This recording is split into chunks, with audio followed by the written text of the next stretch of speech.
It's mine."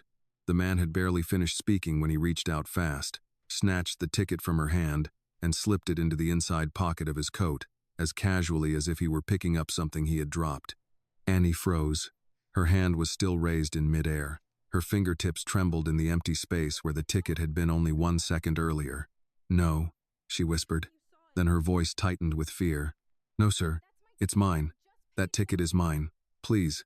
I just paid for it." The man did not even bother to look at her. He pulled out his wallet, took out a crisp $50 bill, and tossed it onto the counter in front of the store owner. "Keep the change," he said coldly. "Keep the rest." Mr. Patel, the owner of Maple Corner Grocery, blinked at the money. In an instant, his expression changed completely. A few seconds earlier, he had looked tired and cautious. Now his mouth spread into a wide, eager smile. "Oh, sir, very generous," he said, quickly reaching for the bill. "Very generous, Mr. Whitmore." "Thank you, sir. Thank you very much." Annie turned to him, her eyes wide with disbelief. "Mr. Patel," she said softly, "you saw it. I gave you the money. You handed that ticket to me." Near the register, a man buying cigarettes paused. His hand remained near his wallet as his eyes moved from Annie to the man in the gray suit. But Mr. Patel did not answer. Annie stood in the middle of that small store in her faded diner uniform. Her sleeves still smelled of dishwater. Her old shoes were still damp from the rain outside. "Please, sir," Annie said, looking at the man in the gray suit. "Give me back my ticket. I bought it with my own money." At last, Richard Whitmore turned his head. There was no anger on his face, only a cold irritation, as if Annie were nothing more than a small obstacle slowing down his evening. "You paid $1.30, he said. "Yes, sir." Richard gave a quiet laugh. "And I just paid $50. Annie swallowed hard. "But that doesn't make it right." Richard glanced at Mr. Patel. $1.30 versus $50, he said. "Tell me, Mr. Patel, which one sounds more reasonable?" Mr. Patel was already holding the bill in his hand. He pinched it between 2 fingers, raised it close to his face, wet his thumb, and ran it along the edge of the paper. Then he counted it once, and then counted it again, even though it was only a single bill. Finally, he folded it carefully and tucked it deep into his shirt pocket. A hoarse little laugh escaped him. Yes, he said. $50 is much better. Very fair. More than fair." Annie looked at him, her throat tightening. "But I was here first," she said. Her lips trembled. Tears had filled her eyes, but she fought to keep them from falling. "I gave you the money first. You gave me the ticket. It was already in my hand." Mr. Patel bent down under the cash register, opened the drawer, and took out the exact money Annie had just paid. 1 crumpled dollar bill, 1 quarter, 1 nickel. He placed them on the counter and pushed them toward her. "Take it," he said, avoiding her eyes. "Take your $1.30 and go home. That ticket has an owner now." Annie did not touch the money.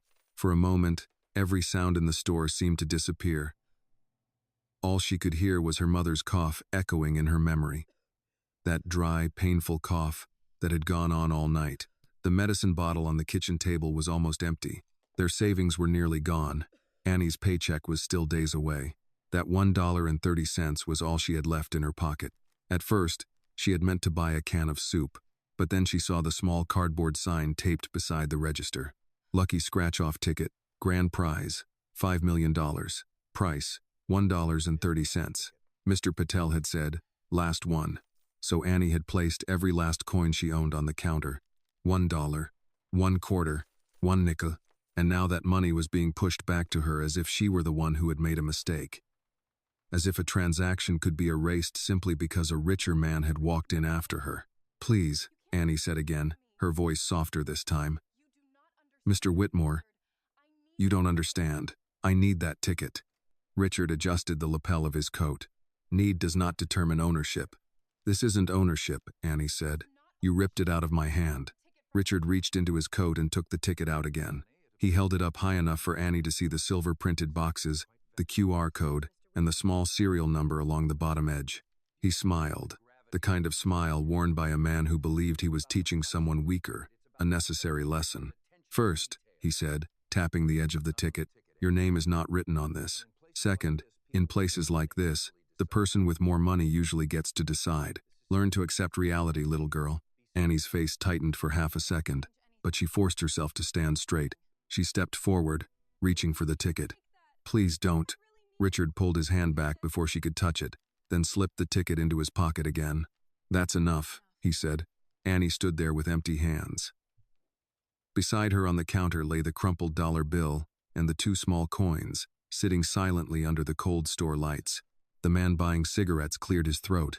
He was middle-aged, wearing a faded Browns cap and a work jacket with dried paint on the cuffs. Come on, man, he said to Richard. She's telling the truth. I saw that ticket in her hand.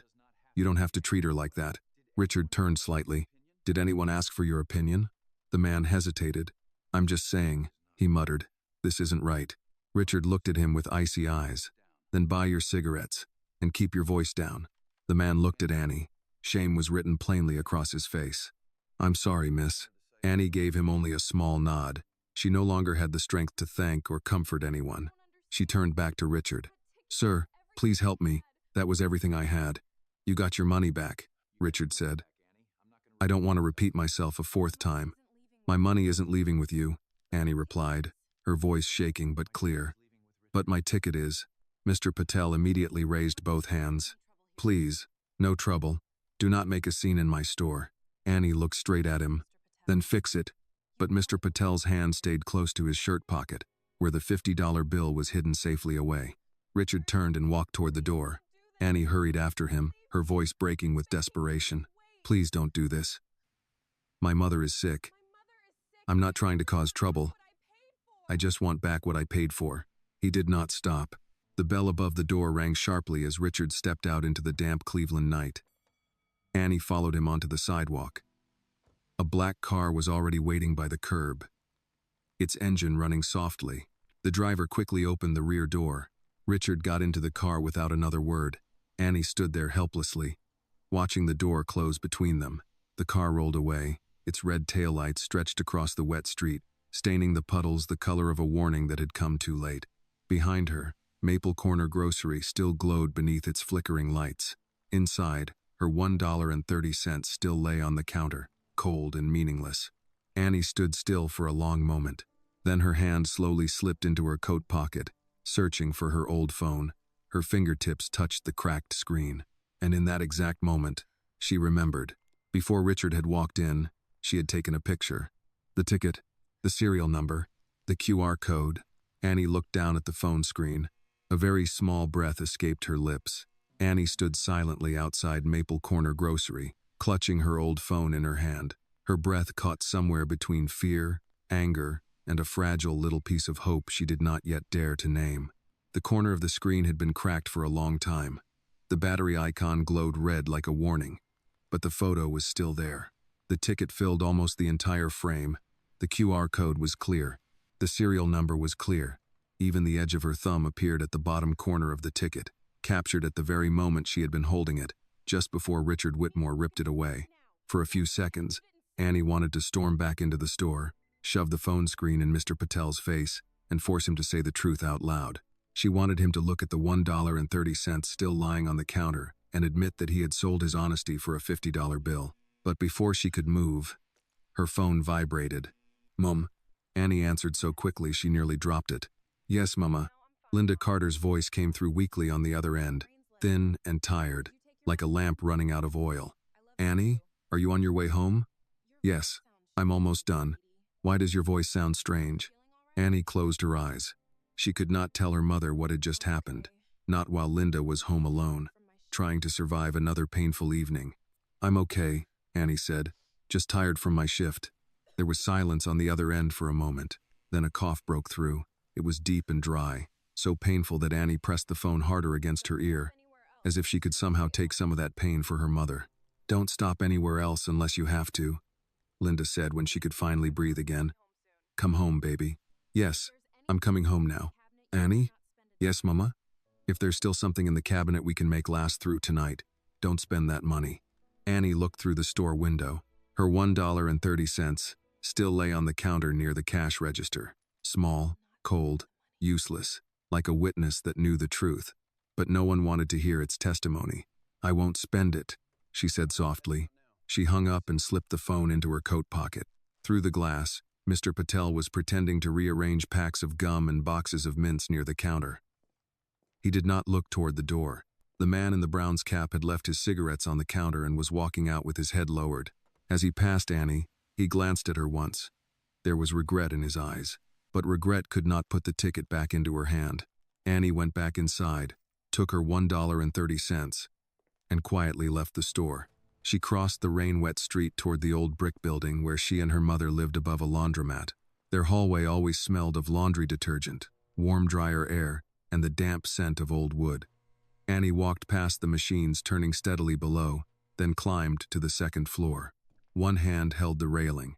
The other rested on her coat pocket, where her phone still sat with the only photo that could prove the truth. Inside the apartment, the heater clicked and rattled but barely gave off any warmth. The living room lamp cast a pale yellow light over everything, making the whole room look tired. Linda was sitting on the sofa with an old blanket wrapped around her shoulders. On the small table in front of her sat an empty paper pharmacy bag, folded flat. Beside it were three things Annie had begun to hate seeing: the electric bill, the rent envelope, and the orange medicine bottle with only 2 pills left inside. Linda looked up. She was only 43. But illness made her face look much older in the evenings. Her hair was wrapped neatly in a scarf. Her eyes were still gentle, even though her body was exhausted. "You didn't get the soup?" Linda asked. Annie stood near the door for 1 second too long. "They were out of the kind you like." Linda looked at her for a long moment. Annie took off her coat and hung it over the back of a chair. "I'll toast some bread. There are only 2 slices left. You can have them. I asked if you ate at work." "I ate something." Linda pressed her lips together. She recognized that lie. She had told the same kind of lie for years when Annie was little. Back then, Linda worked in the laundry room at St. Catherine's Medical Center, coming home every night smelling of bleach, steam, and clean folded sheets. Annie used to ask if she had eaten, and Linda would always smile and say, "A little." Most of the time, "a little" meant cold coffee and a few broken crackers from the pocket of her uniform. "Come here," Linda said. Annie crossed the room and sat on the edge of the sofa. Linda reached out and took her daughter's hand. Her fingers were warm, but heartbreakingly weak. "What happened?" Annie shook her head too quickly. "Nothing, Mama. Don't do that to me. Mama, please." Linda said nothing more. She simply waited. She had never needed to raise her voice to make Annie tell the truth. Annie looked down at the floor. The carpet near the sofa was worn so thin that the fabric beneath it showed through. A small stack of mail sat under the table, where Annie had shoved it after the numbers inside the envelopes began to feel like they were aimed directly at her. "I stopped by Maple Corner," Annie said. "For soup?" Annie nodded, then swallowed hard. "I saw a bingo ticket. It cost exactly $1.30. Linda's hand tightened gently around hers. Not out of anger, out of fear. "I know," Annie said quickly. "I know how it sounds. I was going to walk away. I really was. I had already put the money back in my pocket, but Mr. Patel said it was the last one, and I just..." Her voice faded. "I just thought maybe, for once, luck might stand on our side." Linda closed her eyes for a moment. Annie hurried on, as if afraid that if she stopped, she would start crying. "I paid for it. He handed it to me. I even took a picture because I saw online that people should keep the ticket number." Then a man walked in. Richard Whitmore, the man from the newspapers, that wealthy real estate investor. He wanted to buy the ticket. When Mr. Patel said I had bought the last one, he ripped it right out of my hand.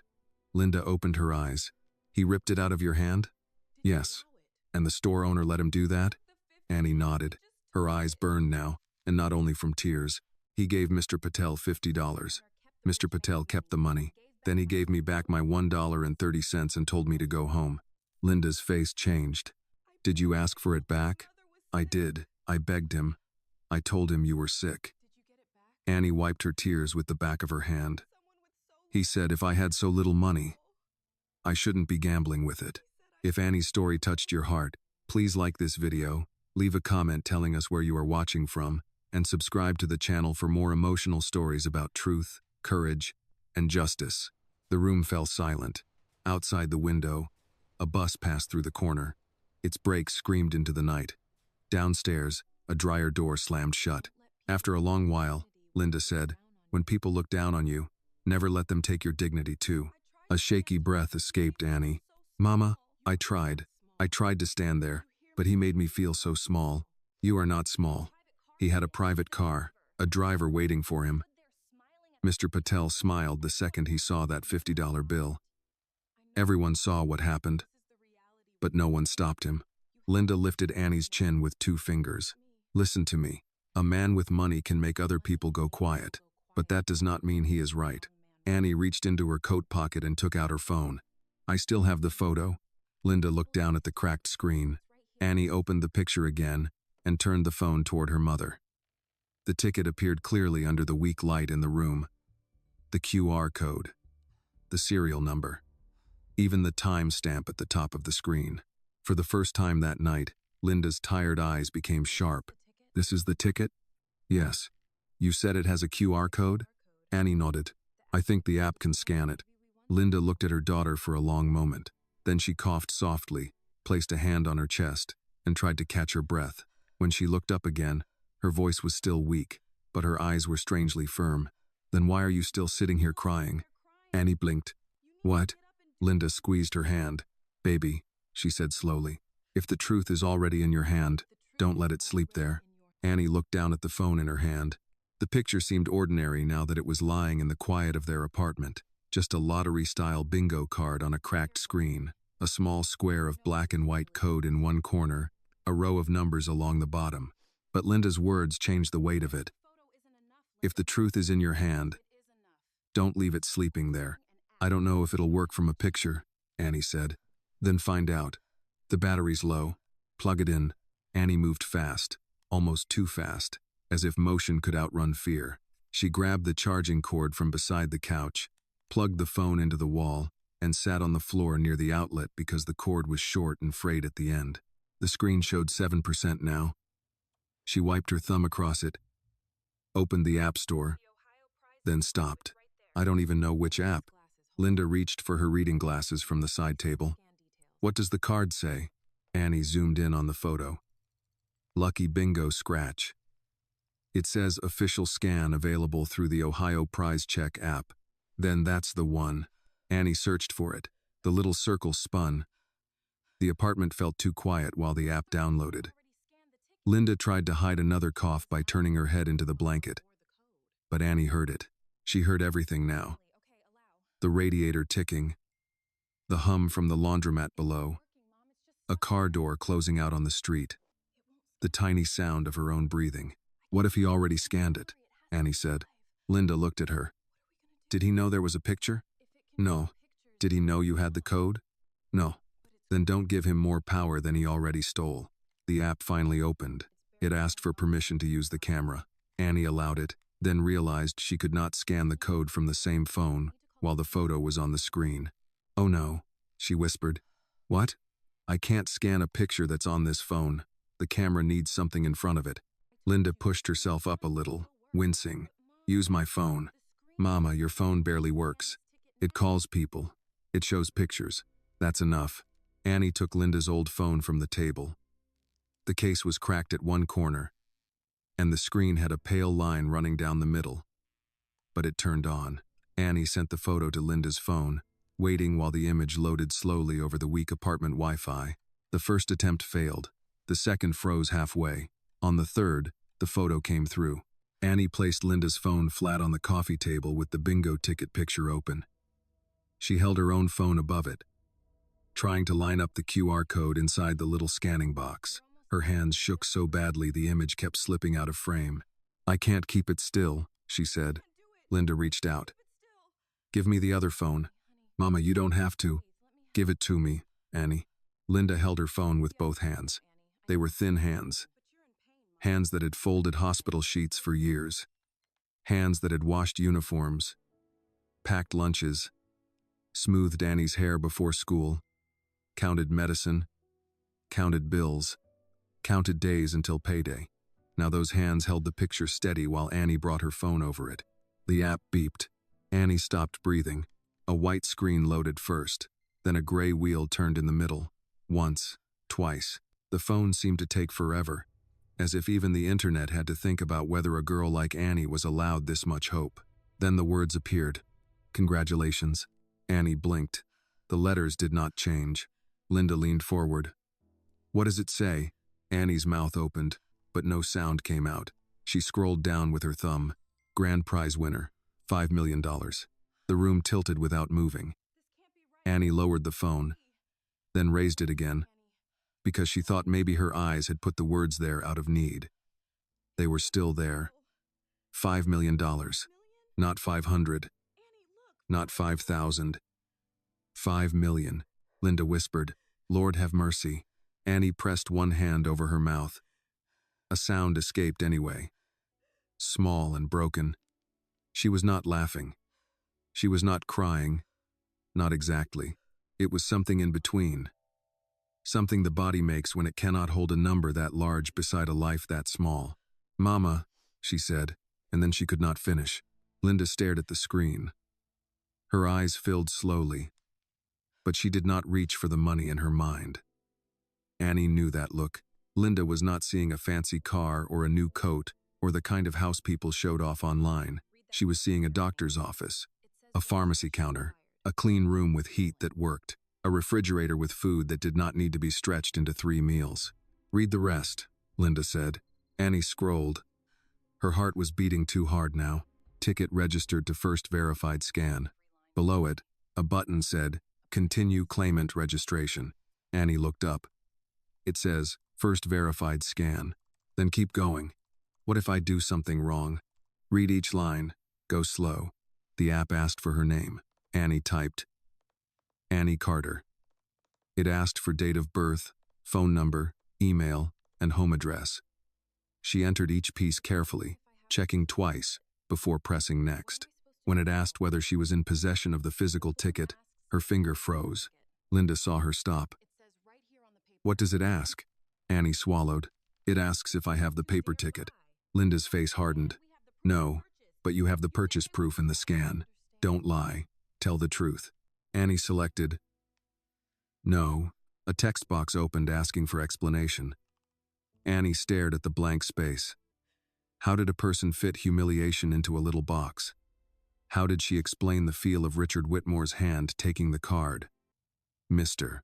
Patel's smile, the $50 bill disappearing into a pocket, her own voice begging in front of strangers. She typed slowly. I purchased the ticket at Maple Corner Grocery for $1.30. I took this photo before the ticket was taken from my hand by another customer. The store owner and witnesses were present. I am registering the scan immediately. She read it to Linda. Good, Linda said. Plain truth doesn't need decorations. Annie hit submit. The screen loaded again. This time, the wait felt longer. Her phone battery stayed at 7% even though it was plugged in, and for one terrible second, Annie imagined the screen going black before the claim finished. She held the cord in place with one hand and the phone with the other. Then the final message appeared. Claimant registered, Annie Carter. A confirmation number followed. Annie took a screenshot, then another. Then she sent it to Linda's phone, to her own email, and to the cheap cloud backup she barely knew how to use. She wrote the confirmation number on the back of an old envelope from the electric company, pressing so hard the pen nearly tore the paper. Linda let out a breath and leaned back against the couch. Her face was tired, but there was something new in it now. Not relief. Not yet. Relief would come when the medicine was paid for, when the bills stopped shouting, when no one could take the prize away. This was smaller and stronger. Proof. Annie sat back on her heels, looking at the confirmation number. He has the ticket, she said. Linda nodded. And you have the first claim. He'll come back. Probably. He'll say I stole it somehow. Maybe. He has lawyers. Linda reached for Annie's hand again. Then you get witnesses. You get the camera from the store. You write everything down while it's fresh. Names, times. What he said. What Mr. Patel did. What you paid. All of it. Annie looked at her mother, surprised by the steadiness in her voice. You sound like you've done this before.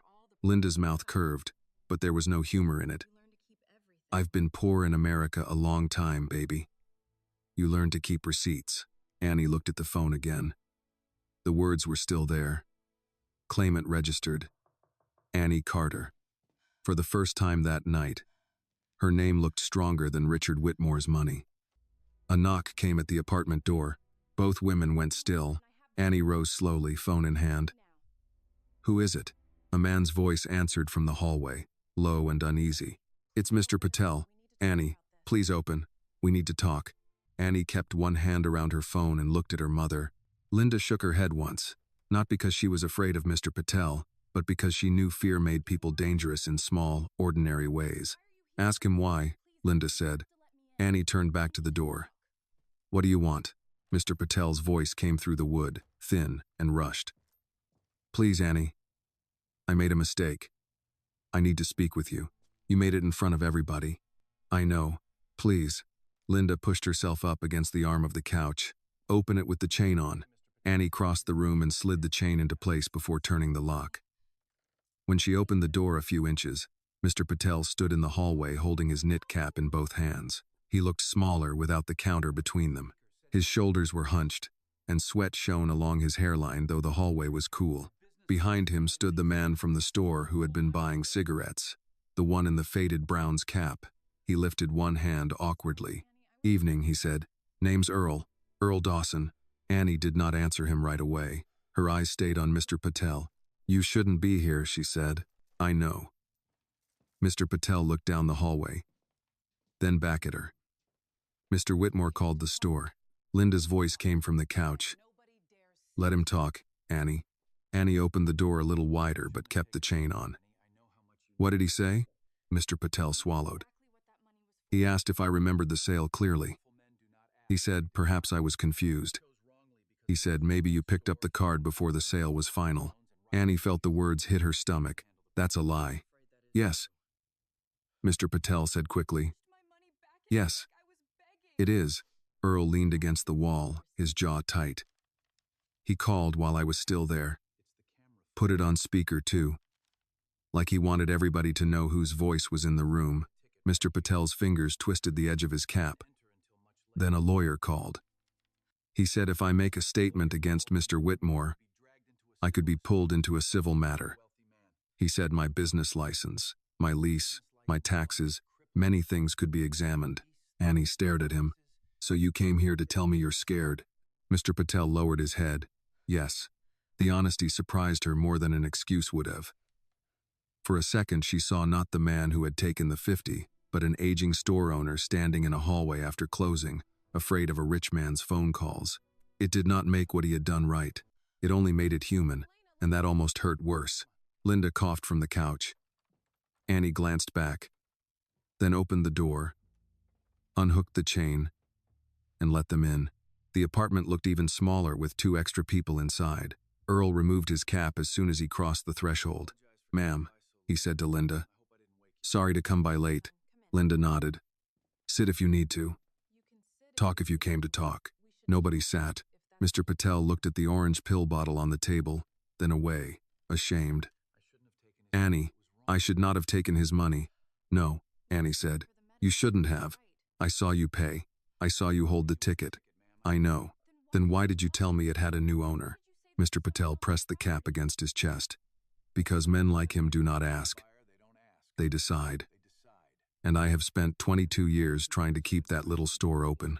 My wife's medicine, my son's college loans, the lease going up every year. I saw $50 in a man who could ruin me, and I chose wrong. Earl gave a dry laugh. That's the cleanest way I ever heard somebody admit they folded. Mr. Patel nodded. I folded. Annie looked at him, her eyes wet again despite her effort. You didn't just fold. You pushed my own money back at me like I was begging for something I hadn't bought. I know, he said. Linda's voice was quiet but firm. An apology is not a receipt, Mr. Patel. What are you here to do? Mr. Patel reached into his jacket and pulled out a small white envelope.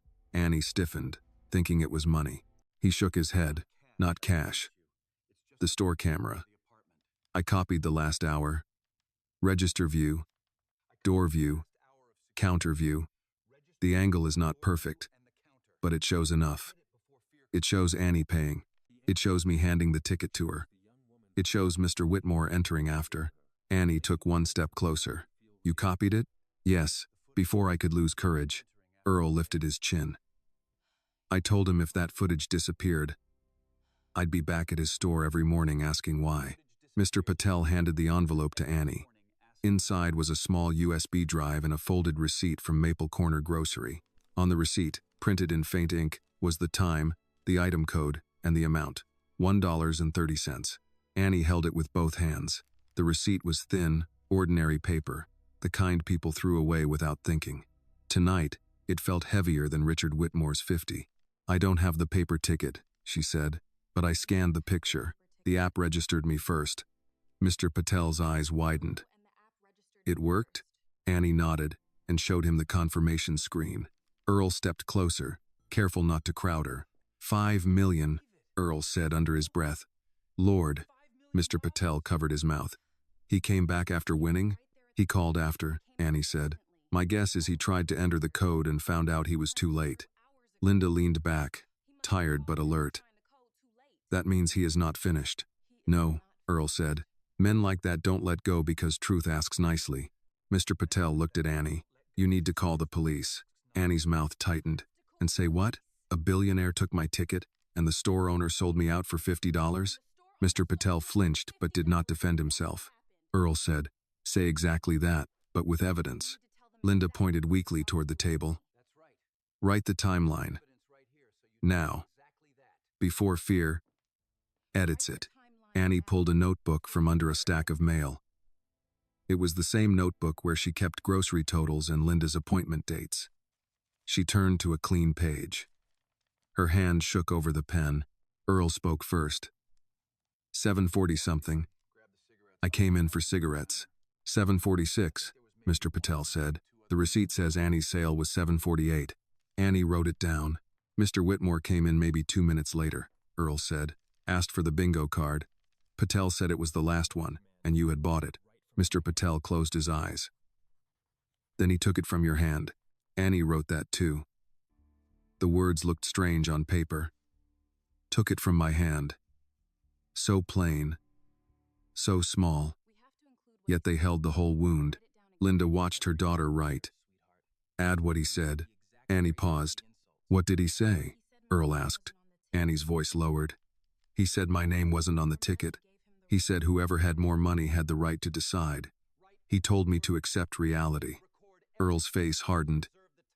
Write every word. She did. Then Mr. Patel reached into his pocket and pulled out the $50 bill. It was folded twice, creased from where his hand had guarded it. He placed it on the table. I cannot keep this. Annie looked at it, then at him. Mr. Patel said, it bought my shame for 1 hour. That is long enough. Linda gave him a tired look. Do not hand it to Annie. It is not hers. It is evidence. The room went quiet. Earl nodded. She's right. Put it in an envelope. Don't touch it more than you already did. Mr. Patel obeyed. Annie found an old utility envelope, and he slid the bill inside. She wrote on the front, $50 given by Richard Whitmore after taking ticket.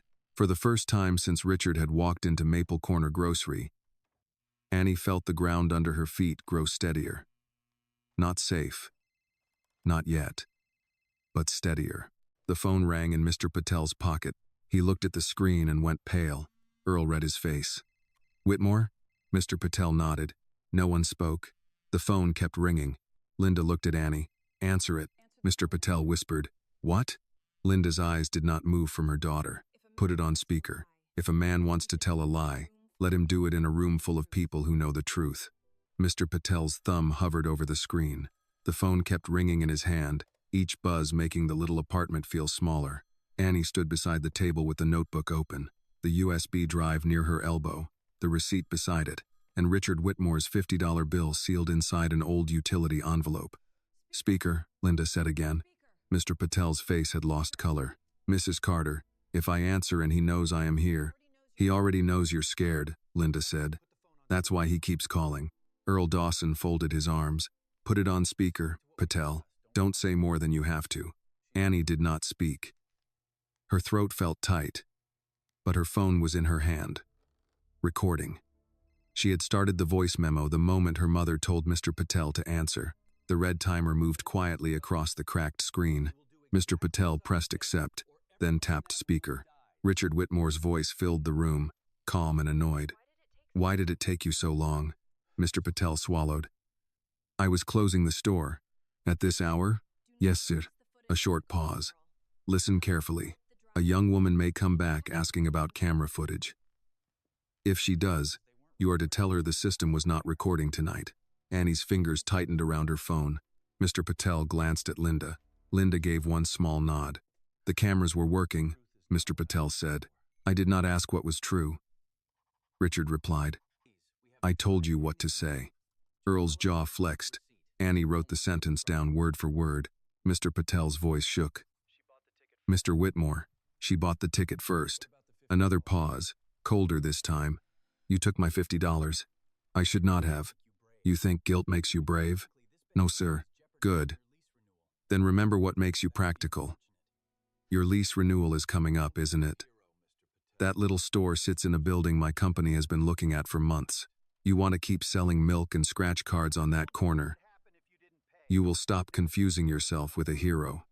Mr. Patel closed his eyes. Richard continued. "The girl spent pocket change on a gambling card. I paid you more than enough. If she wants attention, let her cry to someone else. Do not give her footage. Do not give her receipts. Do not put yourself in the middle of this." Annie felt something inside her go still. Not calm. Something harder than calm. Linda's voice came from the couch, clear despite the sickness in it. "Too late." "Silence." Richard's voice sharpened. "Who is that?" Linda looked at Mr. Patel, then at the phone. A woman who heard enough. Mr. Patel panicked and reached to end the call, but Earl caught his wrist. Richard said, "Mr. Patel, where are you?" No one answered. Annie stepped closer to the phone. Her voice was soft, but it did not break. "You took my ticket from my hand." Richard gave a low laugh. "Miss Carter, I was wondering when you would find someone to perform for." "I'm not performing." "No? Then why are there people around you?" "Because you made sure I needed witnesses. That card is in my possession. The scan is in my name." This time the silence lasted longer. When Richard spoke again, the smoothness had thinned. "You have no idea what you're doing. I know I paid $1.30. I know Mr. Patel handed me the card. I know you took it. I know I scanned the QR code first. Scanning a code does not make you rich." "No," Annie said. "But it made the system record the truth before you could change it." Earl looked at her, surprised and proud. Richard's voice dropped. "Listen to me, girl. You are 18. You have a sick mother. You live in an apartment above a laundromat. Do you really want a legal fight with me?" Annie's face tightened at the mention of her mother. Linda tried to sit up straighter, anger giving her a little strength. Annie said, "I want what I paid for. You want trouble?" "No, sir. You brought trouble with you." Richard exhaled through his nose. "Fine. Here is my final offer. $10,000. Cashier's check by morning. You sign a statement saying there was a misunderstanding, and you waive any claim connected to that ticket." The room went quiet again, but for a different reason. $10,000 sat in Annie's mind like food on a table after days without eating. $10,000 meant Linda could see a specialist. It meant prescriptions, rent, heat, groceries, maybe one full night of sleep. It was more money than Annie had ever held at one time. More than she had seen in months of wiping tables, washing plates, and counting coins under bad light. Richard heard the silence and stepped into it. "For a girl like you," he said, "that is mercy." Linda whispered, "No." Annie looked at her mother. Linda's eyes were wet. Not from fear of losing the money, but from knowing how heavy the offer would feel to her daughter. Earl murmured, "Don't let him dress Alicia up as help." Mr. Patel stared at the floor. Annie raised the phone closer.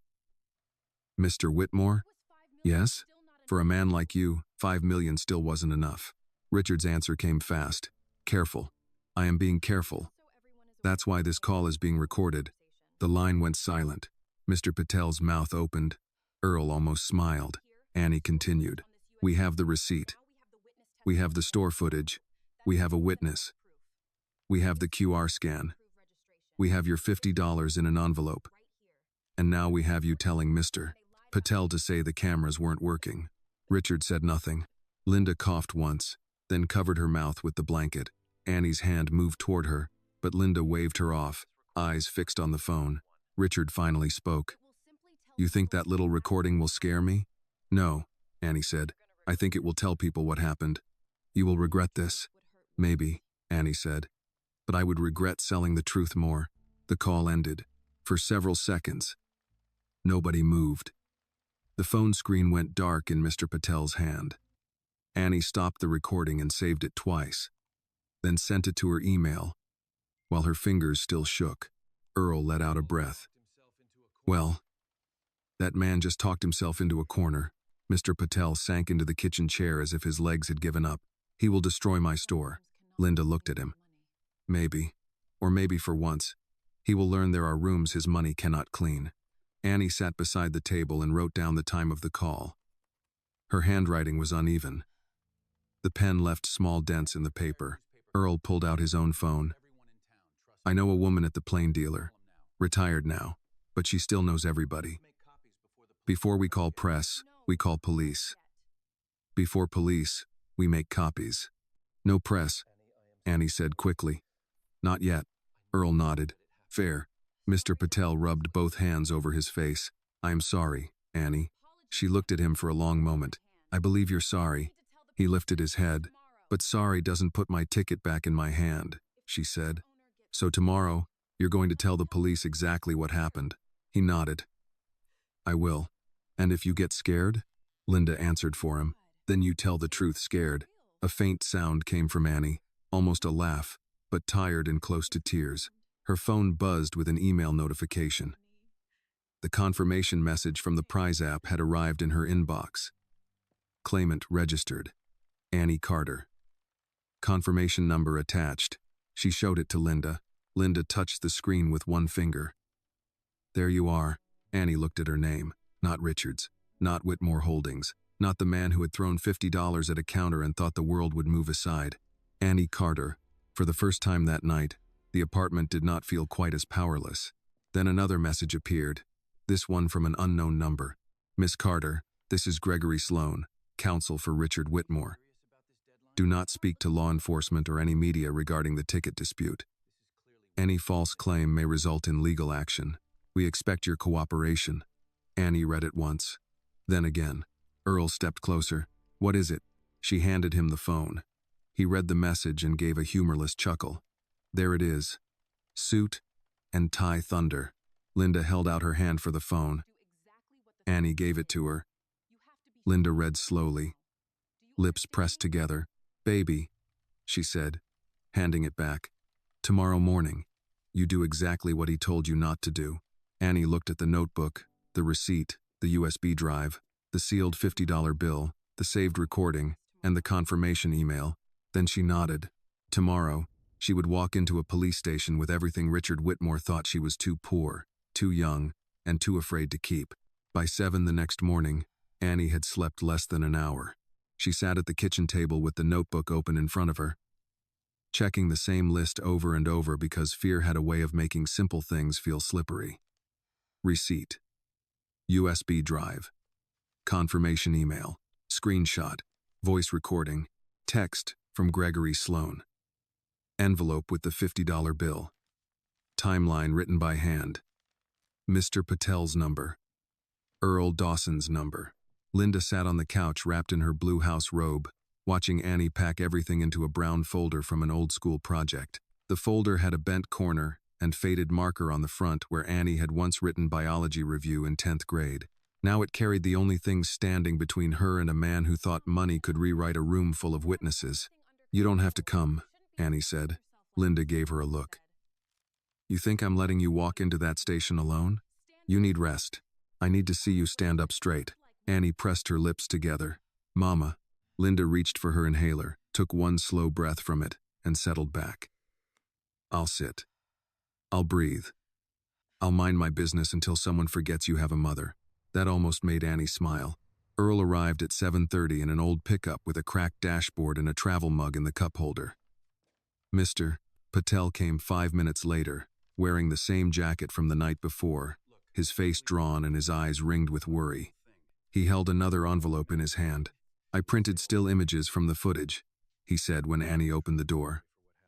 "The sale. You holding the card." Mr. Whitmore entering. Annie took the envelope. "Thank you."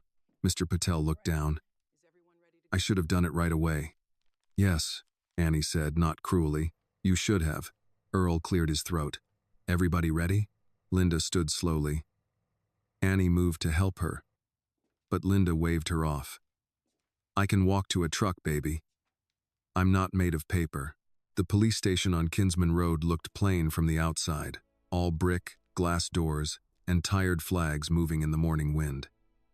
Annie had passed it on the bus many times but had never gone inside. The lobby smelled like coffee, floor cleaner, and old paperwork. A man argued quietly at the front desk about a towed car. A woman filled out a form with a pen tied to the counter by a chain. Somewhere behind the glass, a phone rang and rang. Annie held the folder against her chest.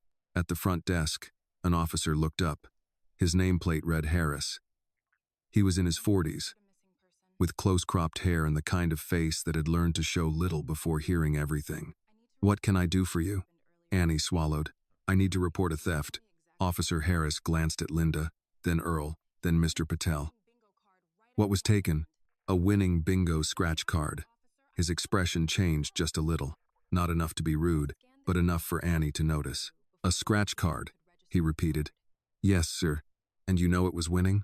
"I scanned the QR code from a photo before the man who took it could register it." Now Harris looked at her more carefully. "Start from the beginning." Annie opened the folder with hands that would not stay still. "I wrote it down." He took the first page and read. His eyes moved from the timeline to the receipt, then to the printed still images. When he saw Richard Whitmore's name, he paused. "This says Richard Whitmore." "Yes, sir." "The developer?" Earl said. "That's the one." Officer Harris lifted a hand slightly. "I need her to answer." Annie nodded. "Yes, sir. Richard Whitmore took it from my hand after I paid for it." Harris leaned back in his chair. "Did he offer to buy it from you first?" Annie felt Linda shift beside her.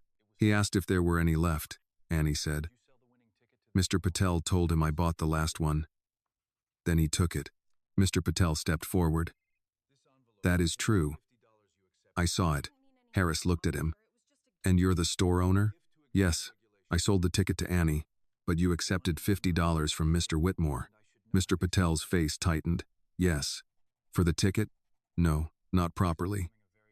He put the money on the counter after taking it. I should not have accepted." Officer Harris wrote something down. "That complicates it." Linda spoke before Annie could.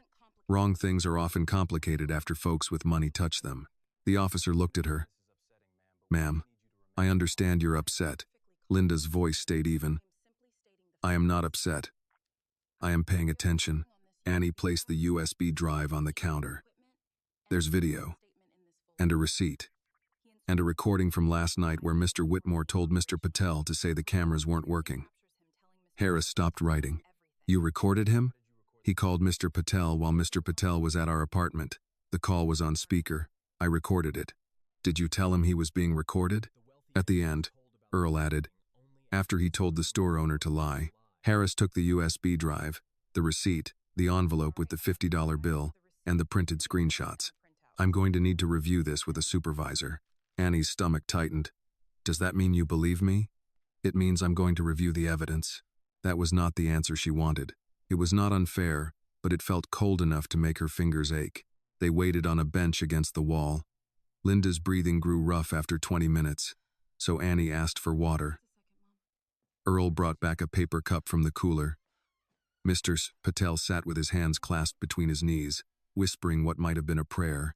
Annie's phone buzzed. Unknown number. She showed it to Earl. "Don't answer," he said. A voicemail appeared seconds later, then a text. "Miss Carter, failure to respond will be noted. Mr. Whitmore is prepared to resolve this privately. Public accusations will carry consequences." Annie stared at the message until the words blurred. Linda leaned close. Read it out loud. Annie did. Linda nodded toward the front desk. Give that to the officer, too. Annie stood and walked back to the counter just as Officer Harris returned with another man in a white shirt and tie. The supervisor introduced himself as Lieutenant Brooks. Harris said, "Miss Carter, we reviewed the store footage. It supports your statement about the purchase. It also shows Mr. Whitmore removing the card from your hand." Annie's knees weakened. She gripped the edge of the counter. Lieutenant Brooks said, "We're not making final determinations about prize ownership here. That will involve the prize commission and possibly civil counsel. But as far as the incident at the store, we're opening a report." "A report," Annie repeated. "Yes, you'll get a case number." Earl muttered. "That's a start." Annie handed over the new text. "His lawyer just sent this." Harris read it and passed it to Brooks. Brooks looked at Annie. "Do not meet with Mr. Whitmore or his counsel alone. Do not sign anything. Keep copies of everything. If they contact you again, save it." Linda stood with effort. "And the ticket?" Brooks answered carefully. "If Mr. Whitmore has the physical card, the commission may ask him to present it. Your registration and evidence will matter. So will the police report." Annie nodded. But the knot inside her did not loosen. A report was not medicine. A case number was not rent. Evidence was not victory. Not yet. As they stepped outside, Mr. Patel stopped near the doors. "Annie," he said, "I will go to the commission with you." She looked at him. "I will say what happened," he said. "No more hiding." Earl put his cap back on. "Good, because that man's next move won't be quieter." Annie looked down at the folder in her arms. The paper inside was already creased from how tightly she had held it. Her phone buzzed again. This time, it was an email from the Ohio Prize Check Office. Subject: Urgent verification required. Lucky bingo. Grand prize claim. Annie opened it. Her eyes moved across the screen, then stopped. The registered claimant must appear for in-person verification within 48 hours. Physical ticket currently reported in possession of competing party. Linda read over her shoulder and took a slow breath. Earl said, "Competing party, that's a fancy way to say thief." Annie looked at the police station behind her, then at the street ahead. Richard had the paper card. She had the first scan, the receipt, the footage, the recording, and a case number. It still felt uneven, but it was no longer nothing. She slid the phone into her pocket and held the folder tighter. "Then we go to verification," she said. Linda nodded. "And this time, he doesn't get to tell the story alone."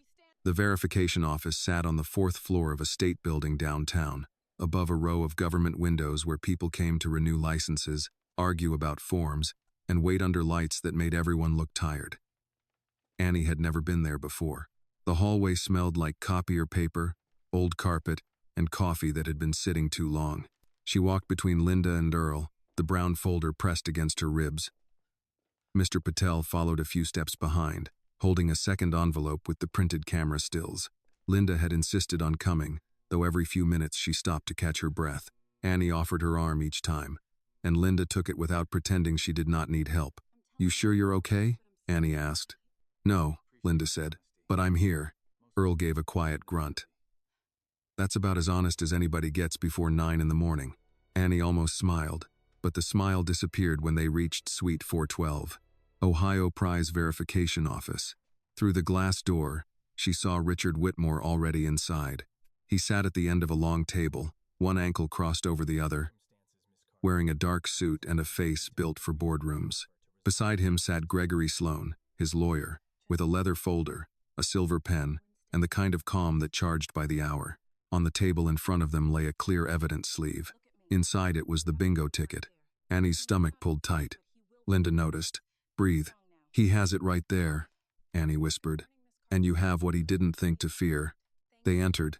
A woman in a navy jacket stood to greet them. "Miss Carter?" "Yes, ma'am. I'm Denise Caldwell, Senior Claims Officer. This is Mr. Keene from Legal Review. We'll be recording this meeting for internal documentation." She glanced toward Linda and Earl. "Please state who is accompanying you." Annie gave their names. Mr. Patel gave his. Earl said, "Earl Dawson, witness." Richard's mouth moved slightly, not quite a smile. "Quite a crowd." Annie did not answer. Denise Caldwell gestured to the chairs. "We are here to verify a disputed grand prize claim for the Lucky Bingo scratch card, serial number ending in 8,841. Mr. Whitmore has presented the physical ticket. Miss Carter is the first verified digital registrant. We will review both." Gregory Sloan opened his folder. "Before we begin, my client maintains that he lawfully purchased the ticket from the merchant for $50. Annie's eyes moved to Mr. Patel. Mr. Patel swallowed. "No, he gave me $50 after Annie already paid and after he took the ticket." Richard turned his head slowly. "Careful," Earl said. "There it is again." Denise raised a hand. "Mr. Dawson, please. Everyone will have a chance to speak." Gregory's voice stayed smooth. "Mr. Patel, did you accept the $50? "Yes." "Did you return Miss Carter's $1.30? "I tried to." "So there was a refund?" "No," Annie said before she could stop herself. "There was a betrayal." The room went quiet. Denise looked at her, not unkindly. "Miss Carter, you'll have your turn." Annie nodded and gripped the folder under the table. Gregory continued. "The merchant accepted payment from Mr. Whitmore. The physical ticket was then retained by Mr. Whitmore. My client later discovered a registration had been submitted by Miss Carter using a photo of the ticket. We believe that registration was improper." Linda spoke from beside Annie. "Improper is a rich word for fast." Gregory glanced at her. "Ma'am, I understand this is emotional." Linda's voice stayed low. "You don't understand anything yet." Annie touched her mother's wrist gently. Linda stopped, though her eyes did not soften. Denise turned to Annie. "Miss Carter, please explain how you obtained the image used for registration." Annie opened the folder and took out the printed photo. "I took this right after I paid. Before Mr. Whitmore came in, I'd heard you should save the number on tickets, so I took a picture. I didn't know it would matter." Mr. Keene accepted the photo, then compared it with the physical ticket in the evidence sleeve. The QR code and serial number match. Gregory said, "No one disputes that she photographed it. The question is whether she had authority to register it after Mr. Whitmore purchased it." Earl muttered. "Purchased" is doing a lot of work in that sentence. Denise gave him a warning look. Earl lifted both hands and went quiet. Annie pulled out the receipt. "This is my sale. 7:48 p.m. One Lucky Bingo scratch card. $1.30. Mr. Patel added, "I printed it from the register. That is the original transaction." Gregory asked, "And where is the refund record?" Mr. Patel's face tightened. "There is none. I opened the drawer and pushed her money back, but she did not take it." Denise wrote something down. "So the first completed register sale is to Miss Carter." "Yes," Mr. Patel said. Richard shifted for the first time. "This is absurd. I put $50 on the counter. Everyone saw it." Annie looked at him. "Everyone saw you take the ticket first." His eyes cut to her. "You should have accepted the money." "I didn't want your money. You wanted a prize. I wanted what I paid for." Denise's pen paused. She looked toward Officer Harris, who had arrived quietly and taken a seat near the wall. "Officer, you have a report?" "Yes," Harris said. "Report includes receipt, witness statements, store footage, and a recorded phone call supplied by Miss Carter. Preliminary review supports that Miss Carter paid first and held the ticket before Mr. Whitmore removed it." Gregory sat straighter. "Removed is a loaded word." Officer Harris did not blink. "It is the word in the report." Denise asked to see the footage. Mr. Patel handed over the USB drive. A technician loaded it onto a monitor at the end of the room. The video had no sound, but it did not need much. Annie watched herself place the money on the counter, watched Mr. Patel hand over the ticket, watched Richard enter, watched him step toward her, watched her body pull back as his arm moved, watched the ticket leave her hand. Seeing it again made her feel exposed, as if the room had been invited into her humiliation. Linda reached under the table and held her hand. Denise watched the clip twice. Mr. Keene watched it once more, slower. Gregory said, "The angle is incomplete." Mr. Keene replied, "The sequence is clear enough to establish prior purchase and possession by Miss Carter." Richard's face hardened. "Possession? The ticket is right there." He pointed to the sleeve. "With me." Annie turned to him. "Because you wouldn't give it back." For the first time, her voice carried more than pain. It carried the tired courage of a young woman who had been pushed too far and had finally stopped apologizing for standing in the way. Denise looked at the app records next. Digital registration was submitted at 8:13 p.m. by Annie Carter. Confirmation issued at 8:14. Mr. Whitmore attempted code entry at 8:37 and again at 8:39. Both attempts were blocked because the ticket had already been registered. Earl whispered, 23 minutes late. Richard heard him. You think this is funny? No, Earl said. I think it's justice keeping time. Gregory leaned toward Denise. My client is prepared to resolve the matter without further burden on your office. Miss Carter may receive compensation for the inconvenience. Denise looked at Annie. Has any offer been made? Annie opened her phone and showed the text, then mentioned the call. $10,000 if I signed a statement. Mr. Keene asked, do you have the recording? Yes, sir. Annie played the key part. Richard's voice filled the room, telling Mr. Patel to say the cameras were not working, then offering money, then warning her about a legal fight. When it ended, nobody spoke for several seconds. Richard pushed his chair back slightly. That recording was made without my consent, Officer Harris said. Ohio is a one-party consent state. Gregory looked sharply at him. Denise closed her folder. We will complete our formal review. Based on what has been presented today, the office recognizes Annie Carter as the verified claimant, pending final administrative approval. The physical ticket will remain secured here until review is complete. Annie heard the words, but her mind caught on only one part. Verified claimant. Linda squeezed her hand so hard it hurt. Richard stood. This is not over. Annie rose too, slower. Her knees felt weak, but her voice came out clear.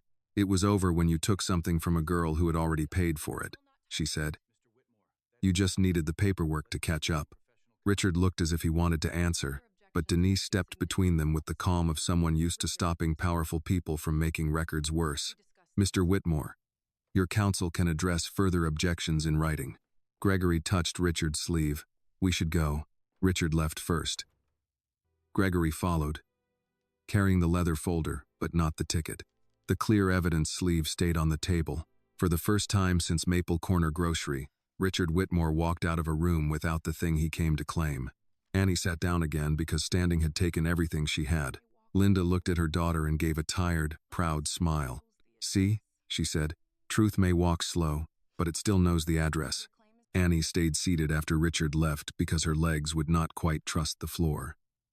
The room had gone quiet in a way that felt unfamiliar.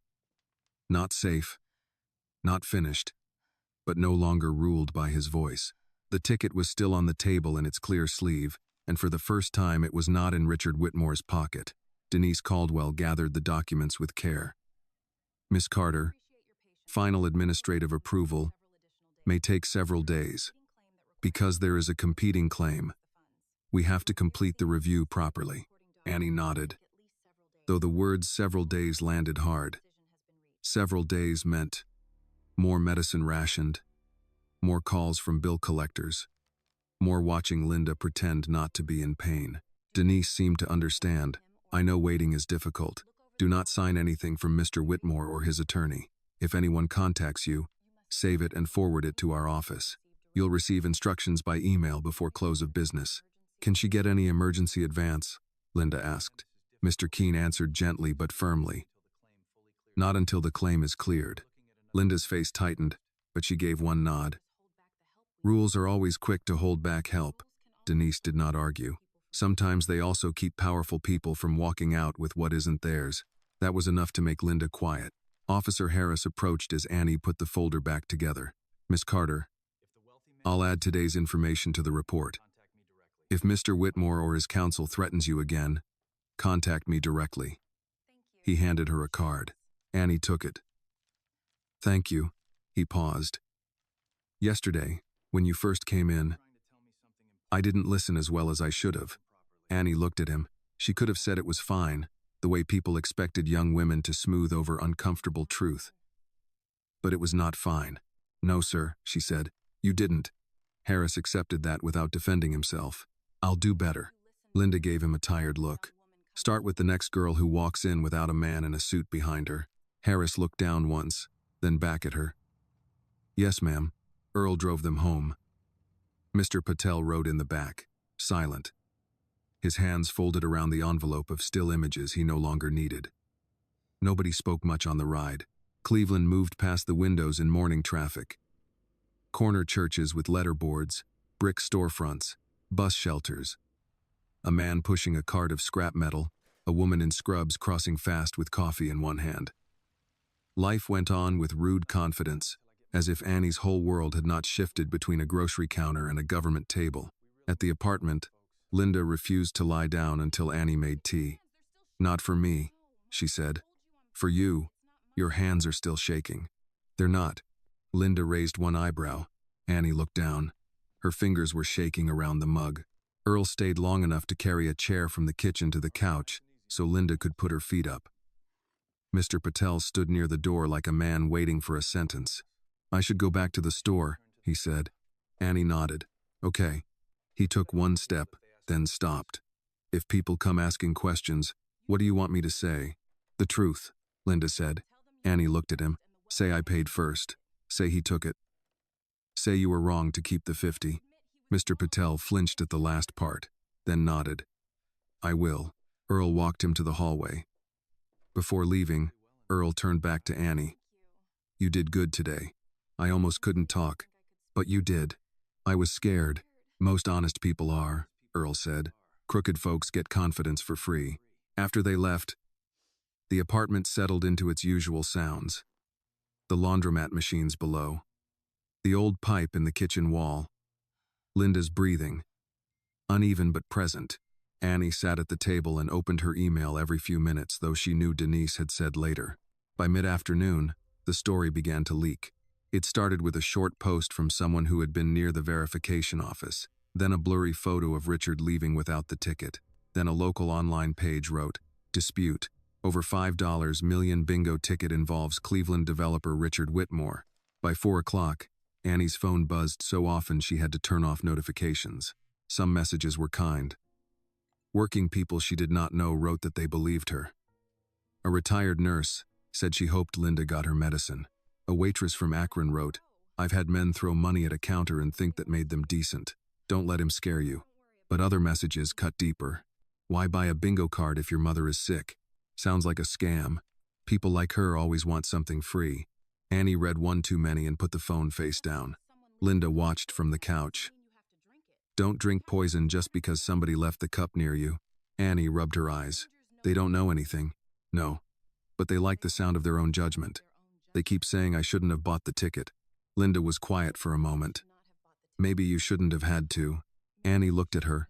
Linda continued. There's a difference. Folks love judging the last choice a poor person makes. They don't ask about the 100 choices that disappeared before it. Annie's throat tightened. I was going to buy you soup. I know. I keep thinking maybe if I had just done that, none of this would have happened. Linda reached for her hand. And I keep thinking, if that man had not taken what was in your hand, none of this would have happened. Don't carry his wrong for him. A knock came at the door late in the afternoon. Annie stiffened, but it was Mabel from the diner, standing in the hallway with a brown paper bag and her work apron still tied around her waist. She was in her early 60s, short, stern, and kind in a way that never asked permission. I heard enough to know you two need food, Mabel said. Annie stepped aside. Miss Mabel, I can't. You can say thank you and move. Inside the bag were chicken noodle soup, cornbread, oranges, tea bags, and 2 wrapped slices of apple pie from the diner. Linda looked at the food, then at Mabel. You didn't have to do this. I know. That's what makes it a gift. Mabel set the bag on the counter. And before you argue, I've been feeding stubborn women longer than Annie's been alive. Annie gave a small laugh, but it broke halfway. Mabel noticed. She softened. Come here, baby. Annie hesitated, then stepped into Mabel's arms. For one brief moment, she let herself be held by someone who did not need evidence, a case number, or a confirmation email to believe she had been hurt. Mabel patted her back. Poor folks get judged for hoping and judged for giving up. So you might as well stand for the truth. Annie pulled back and wiped her face. Everybody's talking. Then talk back when you're ready. Not angry, not begging, just plain. I don't know what to say. Mabel glanced at the cracked phone on the table. Say what happened.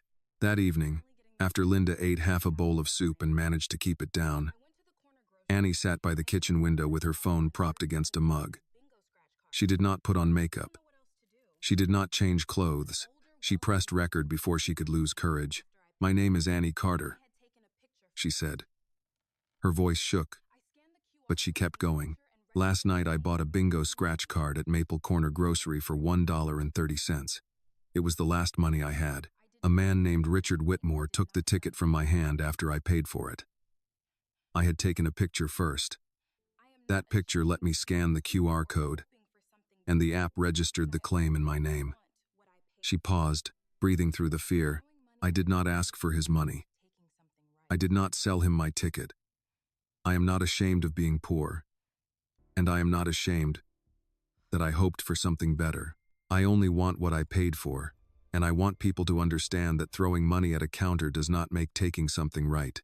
She ended the video before she could overthink it. Linda nodded once. Send it. Annie posted it. Within minutes, the comments began again. But this time, buried between the noise, were voices that sounded like hands reaching back. I believe her. That happened to my sister once. Keep going, Annie. Truth keeps receipts. Annie read that last line twice. Then she looked toward her mother, asleep at last under the blanket. And for the first time all day, she let herself believe that maybe the truth had not only survived, maybe it had started walking. By morning, Annie's video had traveled farther than she had ever been. She woke in the chair beside the kitchen table with her cheek pressed against her folded arm and her phone buzzing under a stack of mail. For a few seconds, she forgot why her neck hurt, why the room felt too bright, why her mother was asleep on the couch instead of in bed. Then, she saw the screen. Thousands of views, hundreds of comments, dozens of missed calls from numbers she did not know.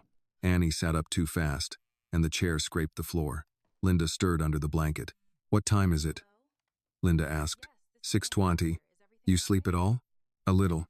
Linda looked toward the phone. That thing still carrying the whole town? Feels like it. Annie opened the notifications with a tight feeling in her stomach. The kind messages were still there, but so were the ugly ones. People had taken pieces of her video and turned them into whatever they wanted. Some used her face with captions. Some circled her work shirt like it proved something. Some asked why a black girl with a sick mother would spend her last money on a bingo card. Others said Richard Whitmore was being attacked because he was rich, as if rich men had become the fragile ones overnight. Then she saw the article. It came from a local business blog, not a major newspaper, but the headline was sharp enough to cut. Teen claimant, in $5 million bingo dispute, admits spending last money on gambling, while mother needed care. Annie read it once, then again. The article never said Richard had taken the ticket from her hand. It called the moment a confused exchange. It called Mr. Patel's $50 payment a possible second transaction. It quoted an unnamed source close to Whitmore Holdings, who described Annie as emotionally overwhelmed and misinformed about how prize claims work. Linda held out her hand. Give it here. Annie did not want to, but she passed the phone over. Linda read slowly. Her face did not change much, but Annie saw the muscles tighten near her jaw. They left out the taking, Linda said. Yes, they left out the call. Yes, they left out the part where the office already called you the verified claimant. Annie nodded. Linda handed the phone back. That's not a story. That's a suit with ink on it. Annie tried to breathe through the anger, but shame came with it. Quiet and familiar. Maybe I shouldn't have said it was my last money. Why? Because now they're using it like I'm stupid. Linda pushed the blanket aside and sat up slowly. Baby, people who want to shame you don't need much. If you had bought soup, they would ask why it wasn't cheaper. If you had walked home hungry, they would ask why you didn't plan better. Don't help them punish you for telling the truth. A hard knock sounded at the door. Annie froze. Linda reached for her inhaler, not because she needed it that second, but because fear had gone into her lungs. Who is it? Annie called. Courrier. Annie opened the door with the chain on. A young man in a delivery jacket held out a legal envelope. Annie Carter? Yes. Sign here. She signed. The man left without looking at her twice. The envelope was thick, cream-colored, with the names Sloan and Doherty printed in black at the top. Annie carried it to the table as if it might burn through her hand. Linda said, "Open it." Inside was a letter from Gregory Sloan. It accused Annie of making false public statements, interfering with a lawful prize claim, damaging Richard Whitmore's reputation, and using an unauthorized recording to threaten his client.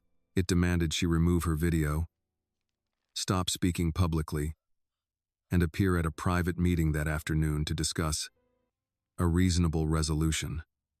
At the bottom, one sentence stood alone. Failure to cooperate may expose you to civil liability. Annie read the words twice before they made sense.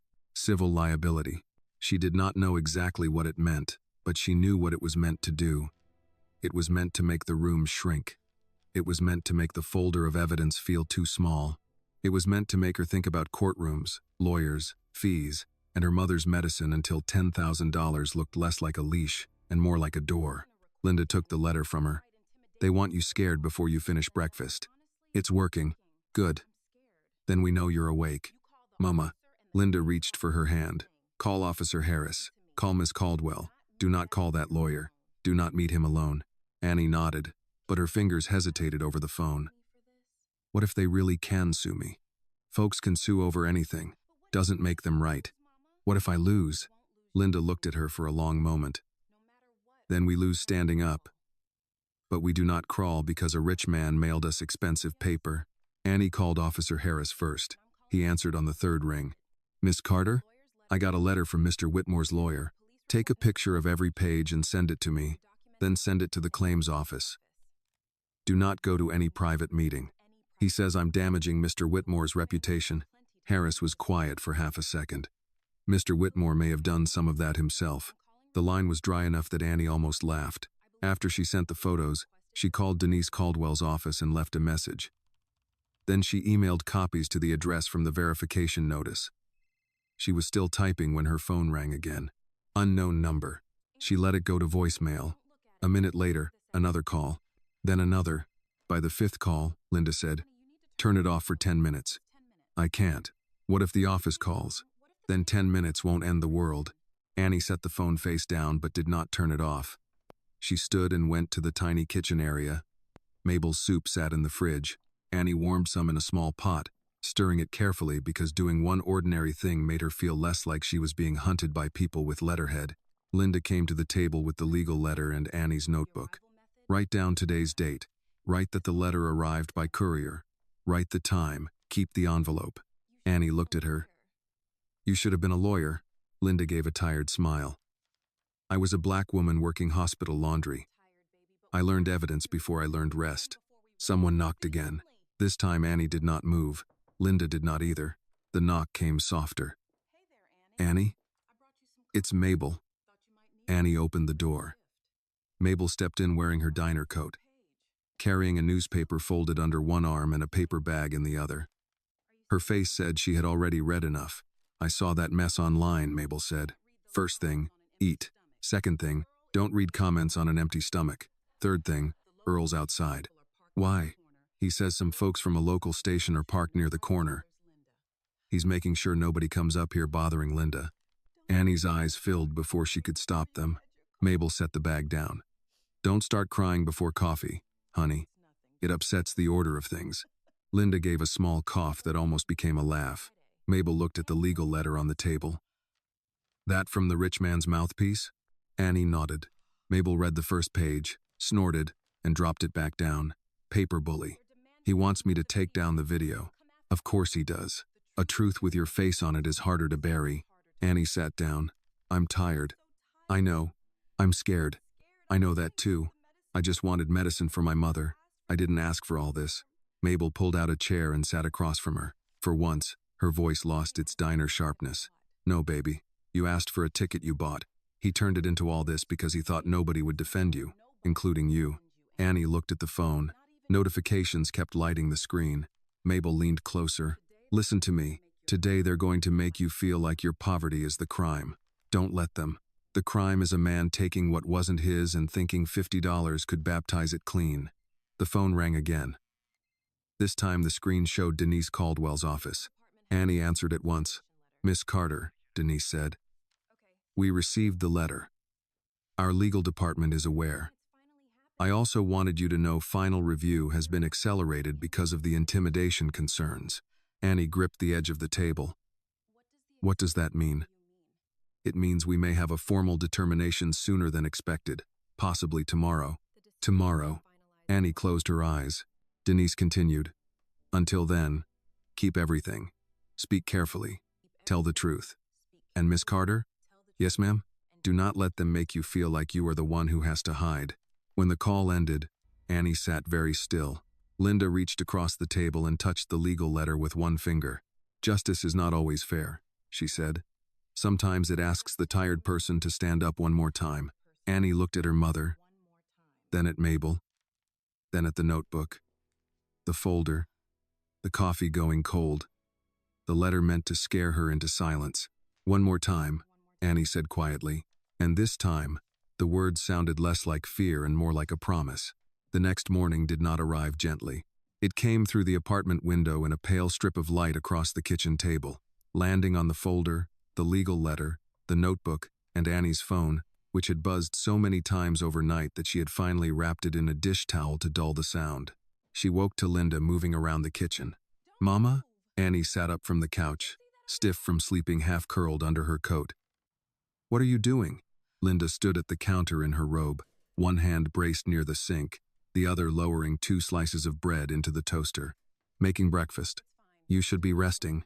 "I am making toast, not building a bridge." Annie got up too fast, and her head swam. Linda noticed but said nothing. That was mercy in their house. Sometimes you let a person pretend to be stronger than they felt. The toaster clicked. Linda put the toast on a chipped plate and spread the last thin line of peanut butter across both pieces. She handed one to Annie. "Eat." "I'm not hungry." "Neither am I." "Eat anyway." Annie took the toast. It felt wrong to chew while her stomach was tied into knots, but she did it because Linda watched until she swallowed. At 8:15, Denise Caldwell called. Annie answered on speaker so Linda could hear. "Miss Carter," Denise said.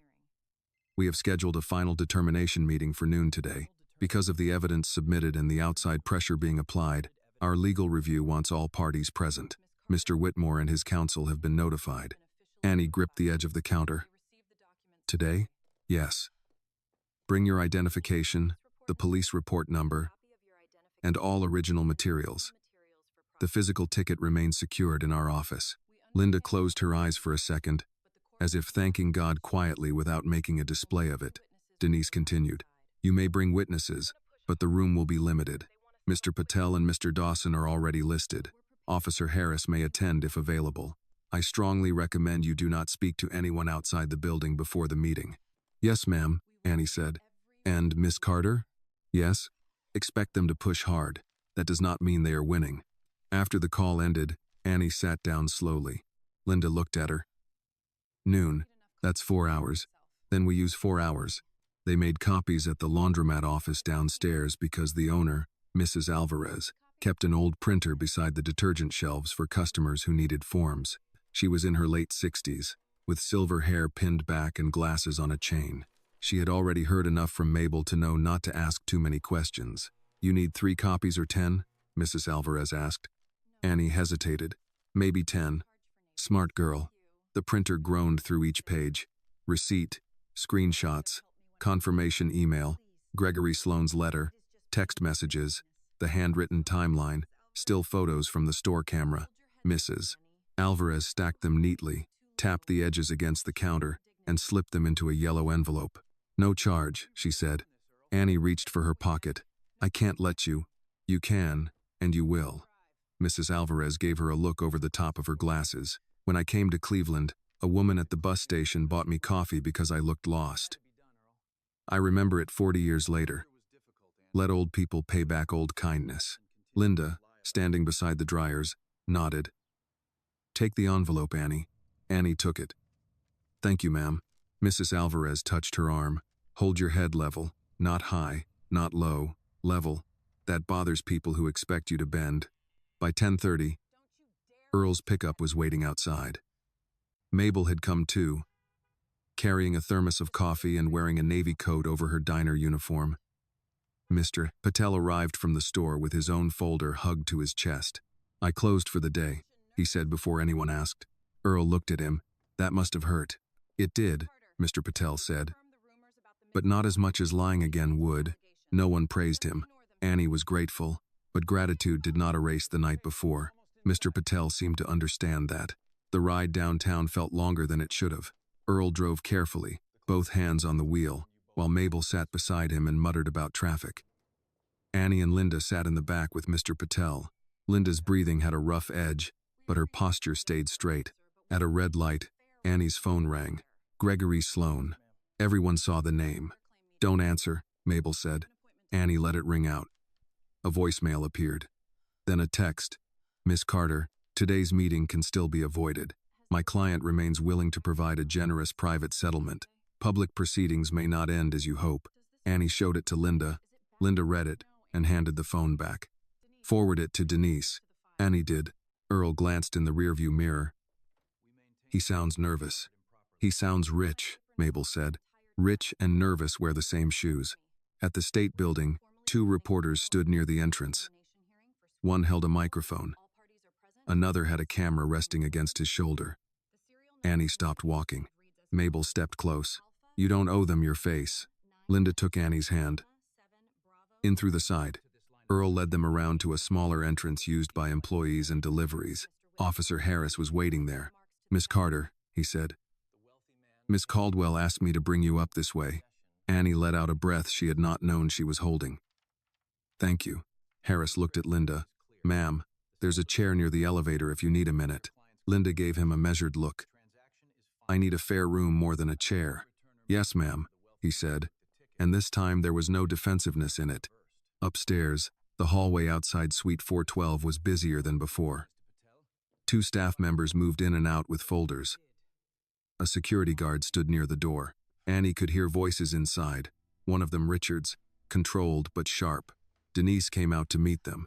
"We're almost ready." "Miss Carter, before we begin, I need to confirm one thing. Have you received any additional contact from Mr. Whitmore's side since yesterday?" Annie handed her phone over with the new text open. "This morning." Denise read it, then passed it to Mr. Keene, who had appeared beside her. He sighed. "Add it to the file." Annie's pulse quickened. "Is that bad?" Mr. Keene looked at her. "For you?" "No." The door opened wider. Richard Whitmore sat in the same chair as before. Gregory Sloan sat beside him, but his expression was tighter now. The clear sleeve with the bingo ticket lay in front of Denise's seat, no longer near Richard. That small change gave Annie strength. Everyone took their places. Denise started the recorder. "This is the final administrative determination meeting regarding Lucky Bingo scratch card serial number ending 8841. Present are claimant Annie Carter. Witness Mr. Annie Carter, 2M. I. Patel. Witness Earl Dawson, Officer Daniel Harris, Mr. Richard Whitmore, and Counsel Gregory Sloan." Richard interrupted. "I object to being named as though I'm on trial." Denise looked at him. "This is not a trial. It is a prize determination. Your objection is noted." Gregory placed a document on the table. "Before any conclusion is made, we submit that Mr. Whitmore gave consideration for the ticket and took possession with the merchant's acceptance." Mr. Keene glanced at the paper. After the merchant had already completed sale to Miss Carter, Gregory said, "The so-called first sale was reversed." Mr. Patel spoke before Annie could. "No. I tried to return her money after Mr. Whitmore took the ticket. She did not accept it. The register was never reversed." Richard turned on him. "You seem pleased enough with my $50. Mr. Patel's face flushed. "I was wrong to take it. That does not make you right to take the ticket." The room stilled. Earl leaned back, satisfied. About time. Denise reviewed the evidence aloud. Piece by piece. The original receipt. The video footage. The photo taken before Richard entered. The QR scan. The registration timestamp. The blocked attempts from Richard's side. The police report. The recorded call. The legal letter. The settlement texts. Each item sounded small on its own. Together, they became a wall. Gregory tried to interrupt twice. Denise let him speak, then returned to the record. Richard's face grew harder with every page. Finally, Mr. Keene read the legal finding. The office determines that Annie Carter completed the initial purchase of the ticket, retained lawful possession at the time the ticket image was captured, and submitted the first verified digital registration. Subsequent physical control of the ticket by Richard Whitmore does not override the completed sale, supporting evidence, or registration record. Annie's hands went cold. Denise looked directly at her. Therefore, pending standard tax processing and identity verification, the grand prize claim is awarded to Annie Carter. Linda made a sound beside her, soft and broken. Mabel covered her mouth. Earl bowed his head. Mr. Patel let out a long breath. Annie did not move. The words had entered the room, but they had not yet reached the part of her that still expected loss. Richard stood so quickly his chair scraped the floor. This is outrageous. Denise stopped the recorder. Mr. Whitmore, further appeal instructions will be provided to your counsel. Richard looked at Annie. You think this makes you someone? Annie stood then. Not because she felt brave, but because sitting under that sentence would have felt like handing him one last piece of herself. No, she said. It just proves I already was. For once, Richard had no quick answer. Linda reached for Annie's hand under the table. Annie held it and finally let herself breathe. Richard left the room before anyone else did. Gregory Sloane followed him with a tight face and a stack of papers that suddenly looked heavier than leather and ink had any right to be. The door closed behind them, and for a few seconds, everyone remained still, as if the room itself needed time to understand what had just happened. Annie was still standing, her hand in Linda's. The words kept moving through her mind. The grand prize claim is awarded to Annie Carter. Not maybe, not under review, not depending on what Richard wanted. Awarded. Linda squeezed her hand again. Baby. Annie turned. Her mother's eyes were wet. That did it. Annie had held herself together through the store, the phone call, the police station, the comments, the legal letter, and Richard's voice trying to grind her down. But her mother's face, tired and proud and still standing beside her, broke the last piece of restraint. Annie stepped into Linda's arms carefully, mindful of her breathing, and cried against her shoulder. Linda held her as long as she could. All right, she whispered. All right now.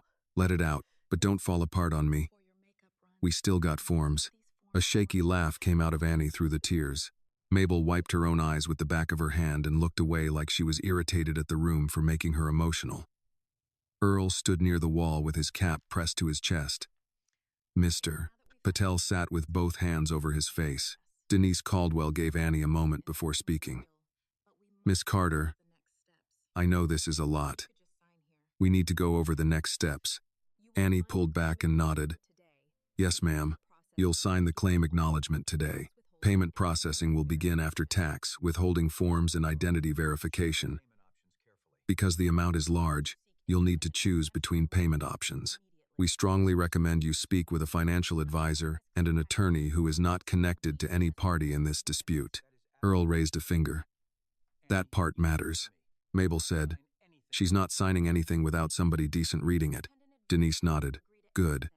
I can give you a list of independent legal aid and financial counseling resources. We don't endorse private advisors, but we can point you toward nonprofit services that help new claimants avoid predatory offers. Annie looked at her. Predatory offers? Mabel snorted. Honey, by sunset you'll have cousins you never met and investment experts who spell your name wrong. Denise's expression stayed serious. She's right. Do not respond to strangers asking for money. Do not post your address. Do not make large transfers. Do not pay anyone who promises faster access to the prize. The official process goes through this office only. Linda sat down slowly. Annie noticed the strain in her face and pulled a chair closer. Mama, sit. I am sitting. You know what I mean. Linda waved her off, but she did not argue. That worried Annie more than any cough. Mr. Keene placed a packet in front of Annie. This includes your claimant rights, tax information, appeal window, and security guidance. Mr. Whitmore may attempt an administrative appeal, but given the evidence reviewed today, the finding is strong. Annie's stomach tightened. So he can still fight? He can file, Mr. Keene said. Filing is not the same as winning. Linda looked at him. Will filing stop the money? It may delay final release if the appeal is accepted for review, but the ticket remains secured, and the claim remains in Miss Carter's name unless overturned. Based on the record, that would be difficult. Difficult was not impossible, and Annie heard the difference. But she also heard something else. Richard no longer held the center of the room. Officer Harris stepped closer. Miss Carter, I'll update the theft report with today's determination. The prosecutor may review whether there's enough for charges related to the taking or the attempted interference. Will he be arrested? Annie asked. Harris chose his words carefully. I can't promise that. Cases involving property disputes and claims get complicated. But the report is no longer just your word against his. Annie nodded. She had learned that justice did not always look like people imagined. Sometimes it was not handcuffs or a speech or someone begging forgiveness. Sometimes it was a record that could not be erased. They finished the paperwork slowly. Annie signed where Denise pointed, stopping each time to read before writing her name. Her signature looked nervous on the first page, stronger on the next. By the final form, Annie Carter stretched across the line like it had been waiting years to take up that much space. When they stepped out of Suite 412, the hallway was not empty. 2 reporters stood near the elevator. A camera lifted. A woman with a microphone called, Annie, how does it feel to win $5 million after accusing Richard Whitmore? Annie stopped. Linda's hand tightened around her arm. Earl moved half a step forward. But Annie shook her head. She did not want to talk. She wanted to take her mother home. She wanted soup, quiet, a doctor's appointment, and 1 hour without anyone turning her pain into a headline. But the question had been shaped wrong, and silence would let it stand. She faced the reporter. I didn't win because I accused anybody, Annie said. I won because I paid for a ticket, kept proof, and told the truth. Another reporter asked, do you regret spending your last $1.30 on a bingo card? The question hit the same bruise everyone had been pressing. Annie breathed in. Linda's words came back to her. Stand straight. Not because they're watching. Because you know who you are. I regret that people like my mother can work for years and still end up choosing between medicine and groceries, Annie said. I regret that a man with more money than he could ever need thought he had the right to take from someone with less. But no, I don't regret hoping for 1 second that life might change. Mabel whispered, that's it, baby. The reporter lowered the microphone a little. Annie continued, softer now. And I want to say something else. Being poor does not make a person careless. Sometimes it means every choice hurts, and people who have never had to count coins should be careful how they judge the ones who do. No one threw another question fast enough to catch her. Earl guided them toward the elevator. Officer Harris held the door until they were inside. As the doors closed, Linda let out a long breath.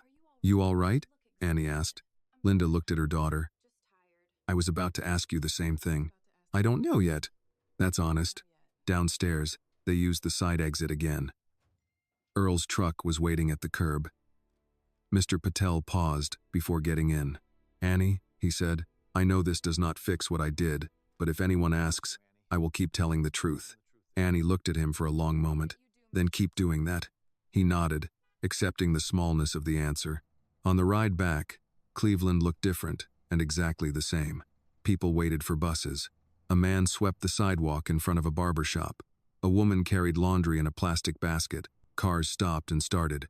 Life did not pause just because Annie's name had been written onto a $5 million claim. At the apartment, Linda was too tired to climb the stairs without stopping twice. Annie stayed close but did not rush her. When they finally reached the door, Linda leaned against the frame and closed her eyes. Mama? Linda opened them. I'm here. Annie unlocked the door, and the small apartment waited inside. The couch, the old table, the bills, the empty pharmacy bag, the toast plate from morning. Nothing had changed yet. Not the heat, not the fridge, not the medicine bottle, but Annie placed the claim packet on the table beside the bills, and for the first time, the papers that promised help outweighed the papers that demanded payment. Linda touched the packet, then Annie's cheek. For the first time in a long time, she said, I think tomorrow might come lighter. Annie covered her mother's hand with her own. Outside, her phone began buzzing again. but she did not pick it up. Not yet. For one quiet minute, she let the world wait.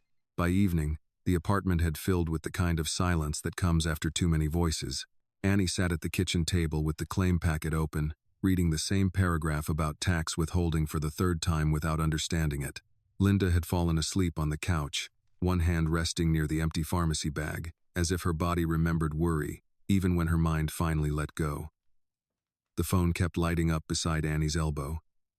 Calls, messages, news alerts, people asking for interviews, people offering help. People asking for money already, as if the prize had landed in Annie's bank account the moment Denise said her name. It had not. The money was still paperwork. The medicine was still almost gone. The rent was still late. The refrigerator still held half a bowl of soup, 2 oranges, and a carton of milk that needed to be used by Friday. Annie turned the phone face down. A knock came at the door. She froze, then looked toward Linda. Her mother did not wake. Annie crossed the room quietly and checked through the peephole. It was Mabel. Annie opened the door. Mabel stepped in carrying a grocery bag in one hand and a folded newspaper in the other. "Before you say anything," Mabel said, "this is not charity. This is dinner." Annie gave a tired smile. "That sounds a lot like charity with better shoes. It's chicken, rice, green beans, and 2 pieces of pie. Call it whatever helps you eat." Mabel set the bag on the counter and looked at Linda sleeping on the couch, her voice lowered. "How's she doing?" "Tired. She tried not to show it all day. She's a mother. That's half the job description." Annie pulled out the containers. The smell of warm chicken and gravy filled the kitchen, and only then did her stomach remind her it had been living on toast and fear. Mabel placed the newspaper on the table. The front page of the local section had Richard Whitmore's name in bold print. Annie did not reach for it. "That bad?" she asked. "Depends who's reading." Mabel tapped the article. "They mention the office awarded you the claim. They mention the footage. They mention the recording, too." Annie looked up. "They played it?" "Not all of it. Enough." The phone buzzed again. Annie ignored it. Mabel watched her for a moment. "You know what happens now, right? I get forms. You get attention. Some of it kind. Some of it hungry. Folks who never called before will suddenly remember your number. People will tell you what to buy, where to live, who to trust, who to forgive. Half of them will say, God sent them. The other half will say they knew your mama back when. Don't rush with any of them." Annie sat down. "I don't even have the money yet. That won't stop people from spending it for you in their heads." Linda stirred on the couch. "Mabel? Right here, Linda. Did you bring pie?" Mabel smiled. "Of course I brought pie. I'm not uncivilized." Linda slowly sat up. Annie moved to help her, but Linda lifted a hand. "Give me a second." Mabel fixed a small plate and brought it over. Linda accepted it with both hands. "You heard the news?" Mabel asked. Linda nodded. "Annie told me. I mean the other news." Annie looked at her. "What other news?" Mabel unfolded the newspaper and turned it around. Near the bottom of the article, a paragraph said Whitmore Holdings had released a statement denying wrongdoing and announcing that Richard Whitmore would pursue every appropriate remedy against false and damaging claims. Annie felt her chest tighten. "He's still fighting." Linda put her fork down. "Of course he is. Men like that don't lose the first time. They lose slowly, then call it unfair." Mabel sat across from Annie.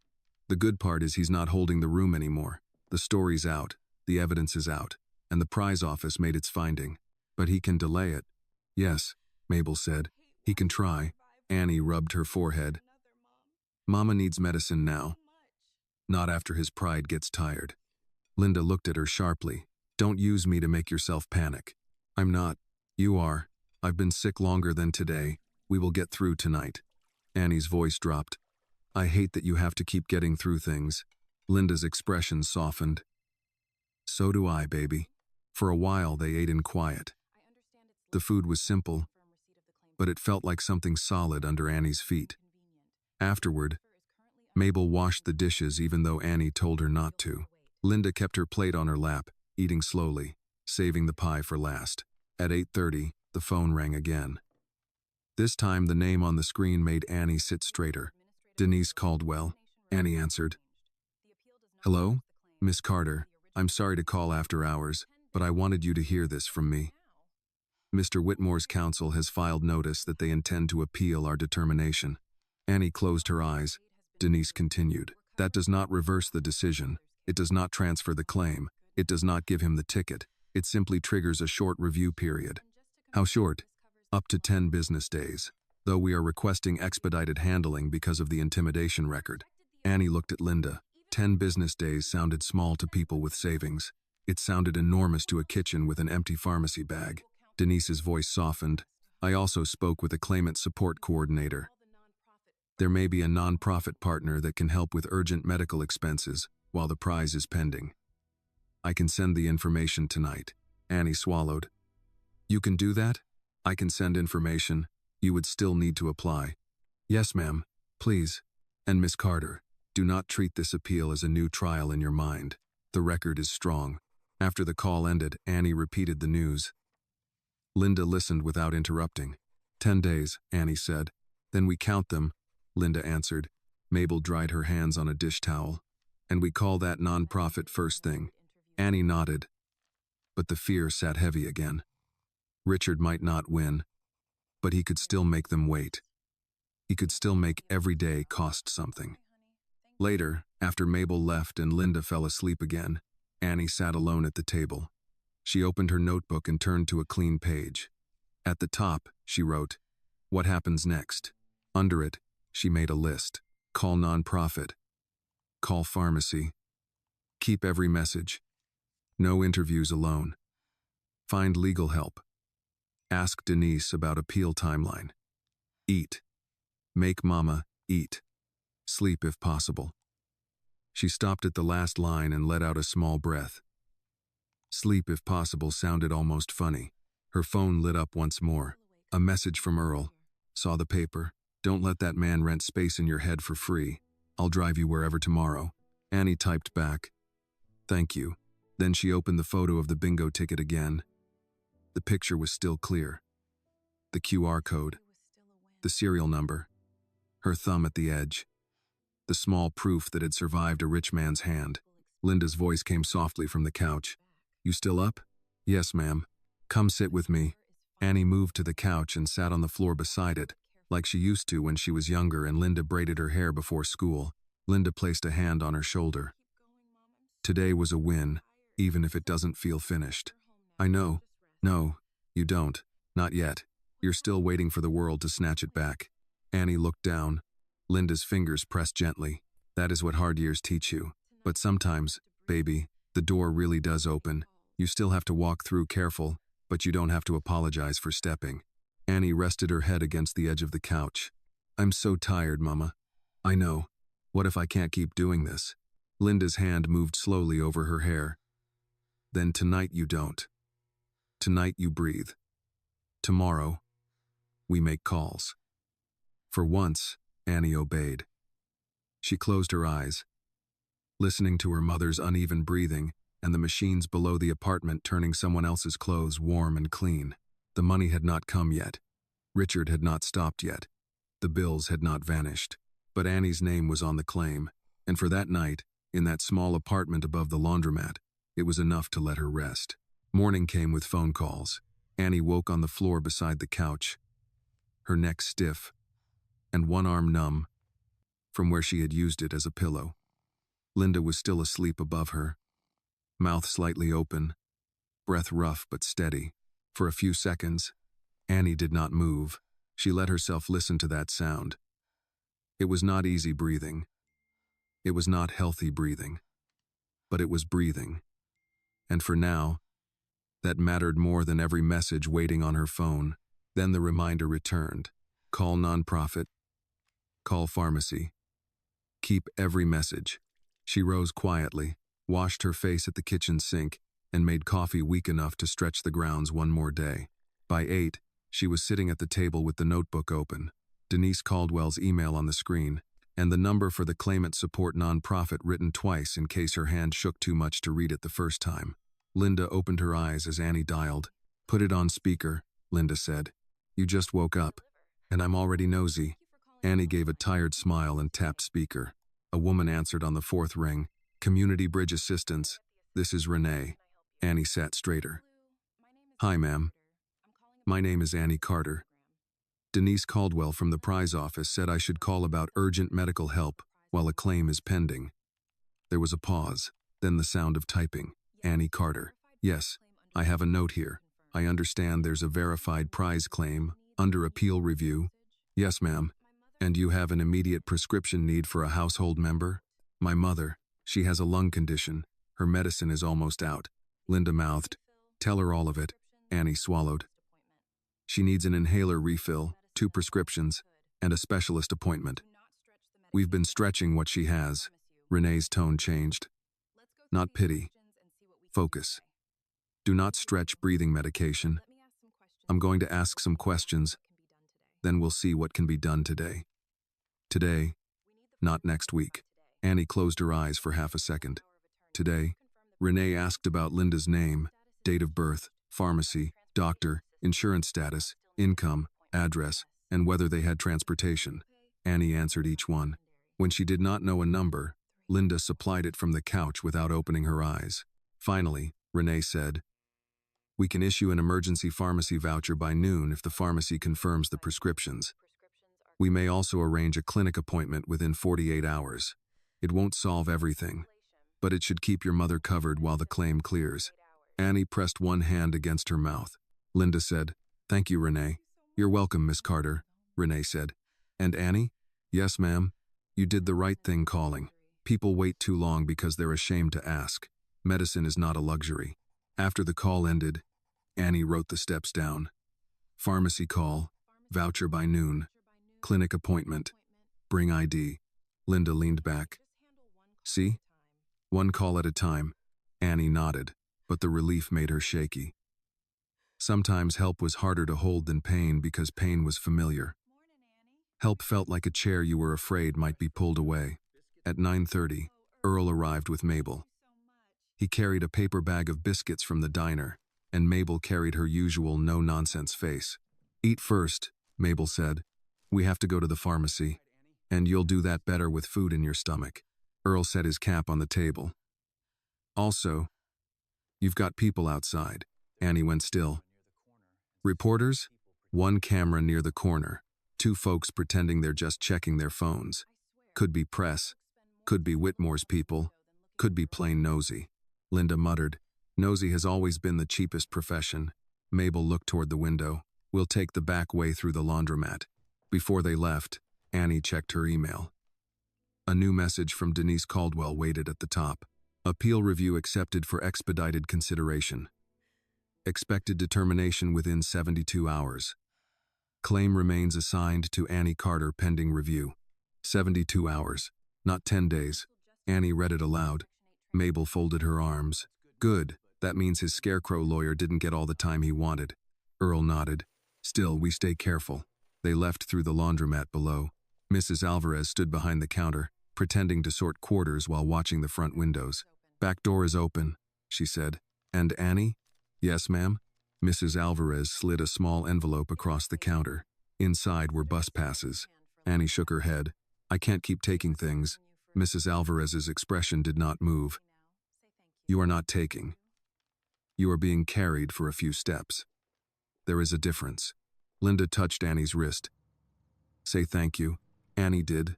Earl drove them to the pharmacy on Lee Road. It was the same pharmacy where Annie had stood too many times asking which prescription could wait. The pharmacist, Mr. Kepler, recognized Linda and looked relieved when Annie gave him the voucher information. This came through from Community Bridge, he said, reading the screen. It covers the inhaler and both prescriptions today. Annie gripped the counter. All of it? All of it. Linda looked away quickly, but Annie saw her eyes shine. While they waited, Annie walked down the aisle with cough drops, pill organizers, reading glasses, and heating pads. Ordinary things. The kind of things people bought when life was manageable. She picked up a small digital blood pressure monitor, checked the price, and put it back. Mabel saw her. Soon, Annie gave a small nod. Soon feels strange. Good strange or bad strange. Like standing at a bus stop and not knowing if the bus is real. Mabel's face softened. It's real. Still might be late, but it's real. When the pharmacist called Linda's name, Annie paid nothing. The receipt printed with zeros in the amount due. She held it between her fingers and almost laughed. A receipt that did not demand. A receipt that gave. Linda held the pharmacy bag against her chest. In the truck, she opened it and checked each label like she needed proof the medicine would not disappear. For the first time, Linda said quietly, "I don't have to choose which one to skip." Annie turned toward the window. She did not want everyone to see her cry again. Her phone rang before they reached home. "Denise Caldwell," Annie answered. "Hello? Miss Carter, I'm calling with an update. Mr. Whitmore's counsel has submitted an appeal statement claiming merchant transfer and claimant bad faith. Our office has reviewed the submission. We are requesting one additional sworn statement from Mr. Patel and one from Mr. Dawson by tomorrow morning. If submitted, the review can close quickly." Earl, hearing his name, said, "Tell her I'll sign before lunch." Mr. Patel was already waiting outside Maple Corner Grocery when they pulled up, as if he had expected the call too. He held the store door open but did not smile. "I heard from the office," he said. "They need statement." Annie looked at him carefully. "Will you still do it?" He nodded. "Yes, I wrote it last night. My wife read it and said it was too soft, so I wrote it again." Mabel gave a short laugh. "I like your wife." Inside the store, the counter looked the same as it had that night. The gum, the coffee machine, the lottery display. But Annie did not feel the same standing there. Hurt remained, but it no longer had the whole room. Mr. Patel took a folded page from under the register and read it aloud, his voice uneven but clear. "I, Ramesh Patel, sold one lucky bingo scratch card to Annie Carter for $1.30 at 7:48 p.m.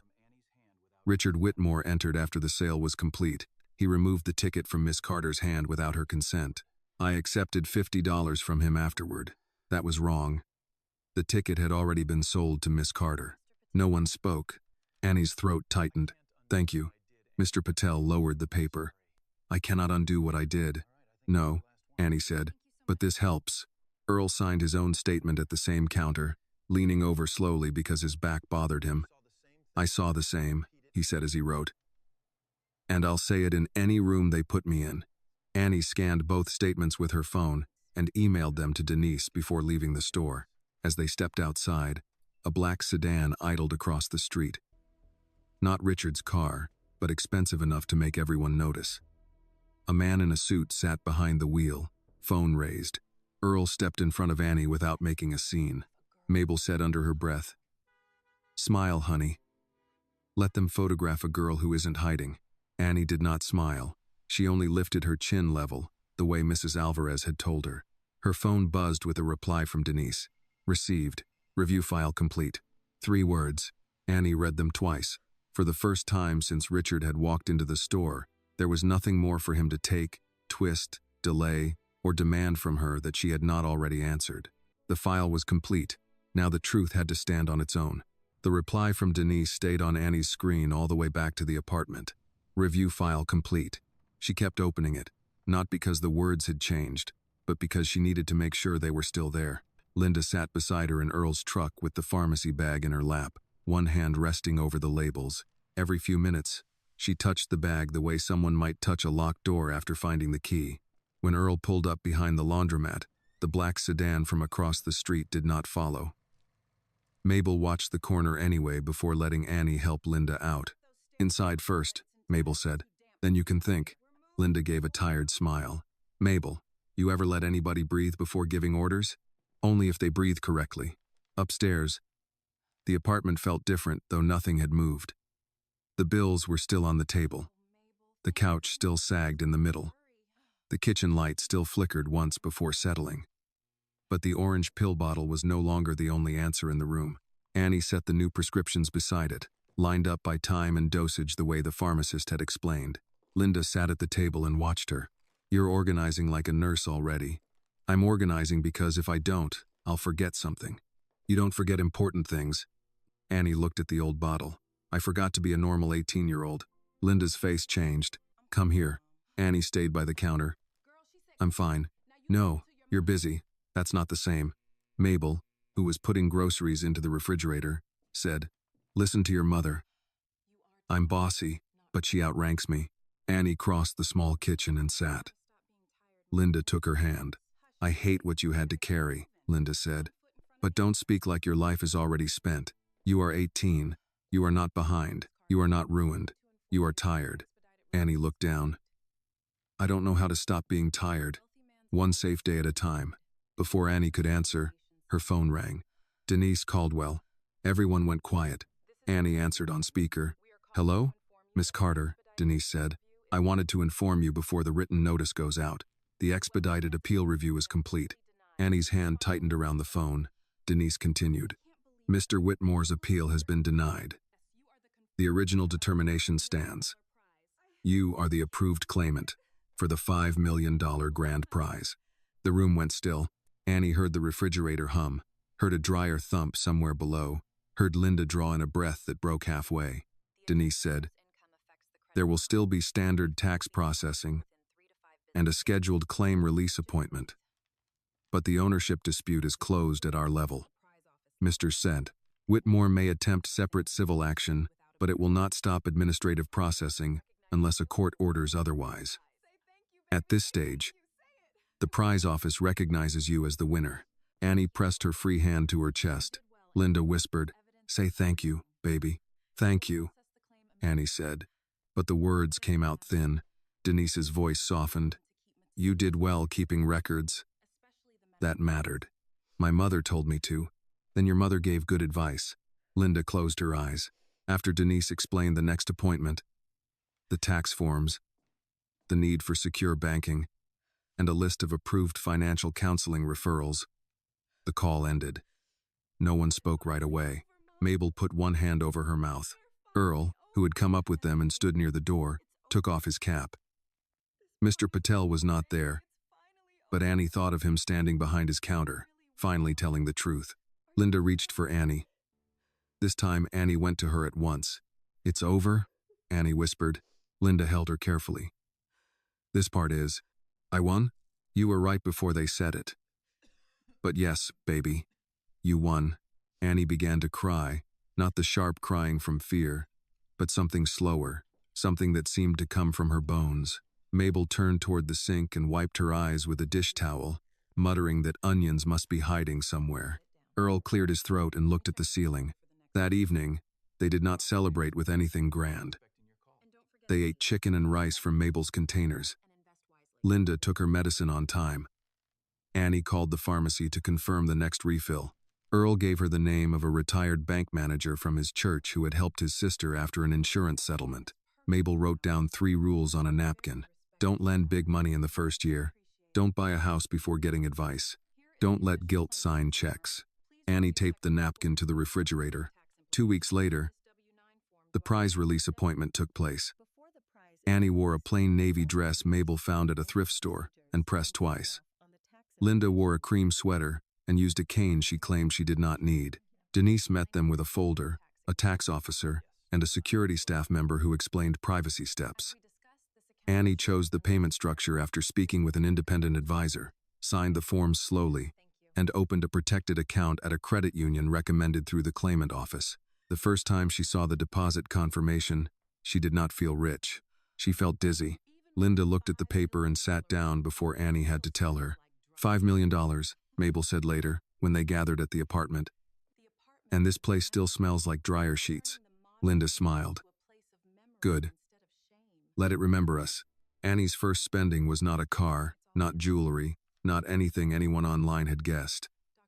It was a pulmonary specialist appointment, paid in advance. Then a full prescription plan, a home air purifier, a better mattress for Linda, and a grocery delivery that filled the refrigerator until Annie stood in front of it and cried because there were eggs, milk, fruit, vegetables, chicken, and 3 kinds of soup. Linda came up beside her. What's wrong? Annie laughed through tears. There's too much food. Linda looked into the refrigerator, then put an arm around her daughter. No, there's finally enough. They paid the rent balance, the electric bill, the clinic debt. A small loan Linda had taken years before and never mentioned until Annie found the notice in a drawer. Annie set aside money for taxes, legal advice, school, and long-term care. She opened a savings account with rules so strict even Mabel approved.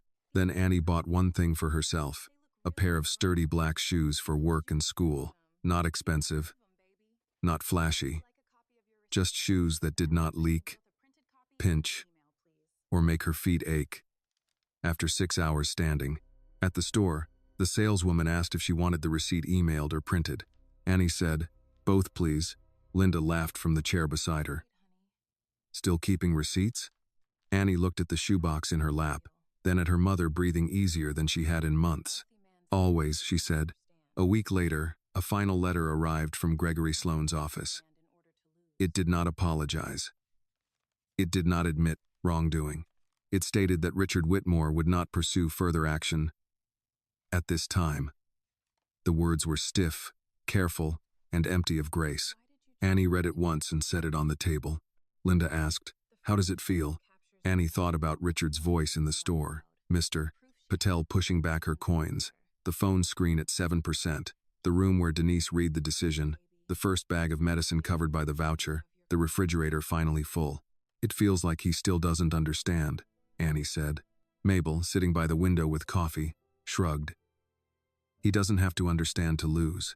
That night, Annie placed the printed photo of the bingo ticket in a small frame from the dollar store. She did not frame the prize letter. She did not frame the news article. She framed the picture taken on a cracked phone before anyone knew it mattered. Linda watched her set it on the shelf. "Why that one?" she asked. Annie adjusted the frame until it stood straight. "Because that's the moment before everything got loud," she said. "That's the proof I had before anyone believed me." Linda nodded. "Then keep it where you can see it." Annie looked at the QR code, the serial number, the edge of her own thumb holding on. For once, she did not feel small looking at it. She felt ready. 1 year later, Annie Carter walked into Maple Corner Grocery, carrying a paper bag from the pharmacy in one hand and a box of tea in the other. The bell above the door gave the same tired ring. The coffee machine still sat near the entrance, though Mr. Patel had finally replaced the cracked pot. The old refrigerator hummed along the back wall. The floor had new mats, but the narrow aisles still smelled faintly of canned soup, fresh bread, floor cleaner, and the peppermint candies Mr. Patel kept in a glass jar by the register for older customers who came in just to talk. Annie paused inside the doorway. For a moment, the store became two places at once. The place it was now, quiet on a Saturday morning, sunlight lying across the counter, and the place it had been that night, when Richard Whitmore had taken the last bingo card from her hand and made the whole room feel too small for the truth. She was 19 now. Her hair was pulled back neatly, and she wore the sturdy black shoes she had bought after the prize was released. Not fancy, just strong. She liked the sound they made on the floor. Steady. Sure, the kind of sound a person makes when she no longer apologizes for taking up space. Mr. Patel looked up from behind the register.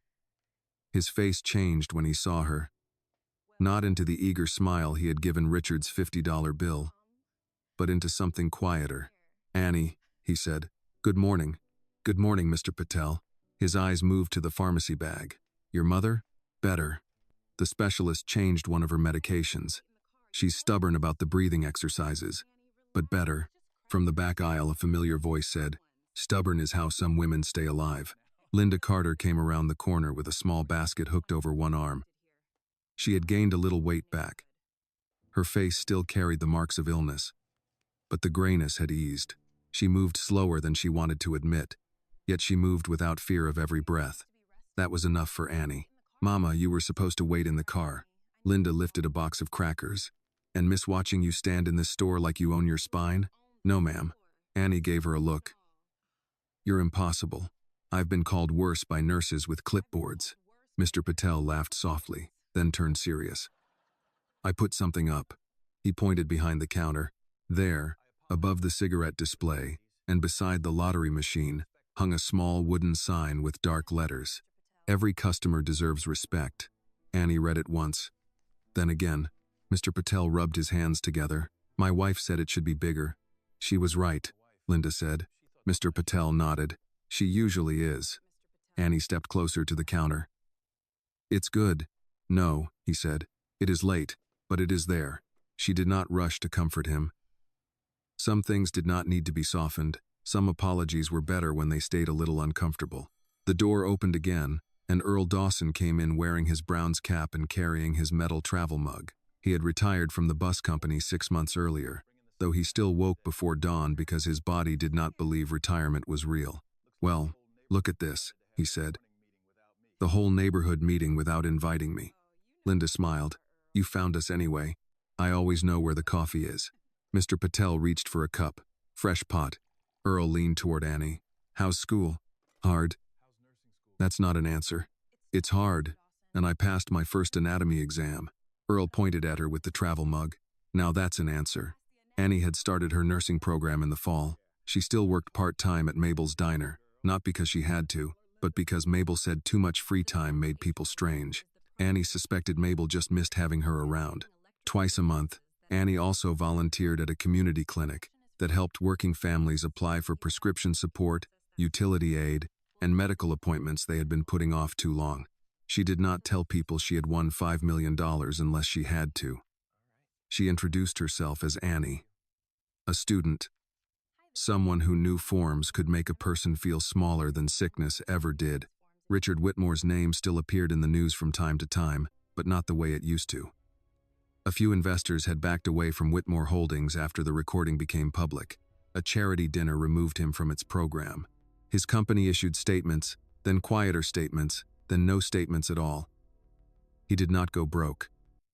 Men like Richard rarely lost everything, but he lost something he had spent decades polishing, the easy assumption that rooms would bend for him. One article had called him the billionaire who took a bingo ticket from a teenager. Annie never saved it. She had no interest in framing his shame beside her life. What she kept was the photo. The cracked phone picture of the ticket sat in a small frame on the shelf at home, near Linda's medicine schedule and the napkin where Mabel had written her 3 money rules. Annie looked at it on hard days. Not to remember the prize, but to remember the moment before the world believed her, when the truth was still quiet, and she had held on anyway. Mr. Patel rang up Linda's crackers, the tea, and a bottle of water Annie had picked up without checking the price first. That still felt strange. She paid with a debit card from the credit union. The receipt printed, and Mr. Patel handed it to her. Annie folded it once and put it in her wallet. Earl noticed and grinned. "Still keeping receipts?" "Always." The door opened while they were talking. A young woman stepped in wearing a fast food uniform and a coat too thin for the Cleveland cold. She went straight to the back, picked up a small carton of milk, then stopped near the counter where the bingo scratch cards were displayed. Annie saw her reach into her pocket and count coins against her palm. The young woman's face carried a look Annie knew too well. Not greed, not foolishness, calculation, the painful kind. The kind that asks whether hope can be afforded after bread, bus fare, and medicine. Mr. Patel saw her too. He looked at Annie, then away, as if giving her the choice to ignore it. Annie did not approach the woman. She did not ask questions. She did not turn kindness into a scene. She placed a $20 bill on the counter beside her receipt and kept her voice low. "Whatever she came in for, make sure she leaves with it." Mr. Patel nodded once. "I will." Linda watched her daughter with a soft expression. "You know, helping quiet is still helping. Mabel taught me that. Mabel teaches everybody everything whether they ask or not." Earl took his coffee and opened the door for Linda. "Come on, ladies, before Patel starts charging rent for conversation." Outside, the morning was clear. Cars moved along the street. A bus sighed at the corner. Someone swept the sidewalk in front of the barber shop. The city looked ordinary, which Annie had come to understand was not a small blessing. Ordinary meant her mother had medicine at home. Ordinary meant the lights worked. Ordinary meant the refrigerator had food. Ordinary meant the phone could ring without Annie assuming the worst. Linda walked beside her slowly. Annie matched her pace. "You ever think about that night?" Linda asked. "Every day. Still hurt?" "Some parts." Linda nodded. "That's honest." Annie looked back through the store window. The young woman at the counter was speaking with Mr. Patel now. He was listening. Really listening.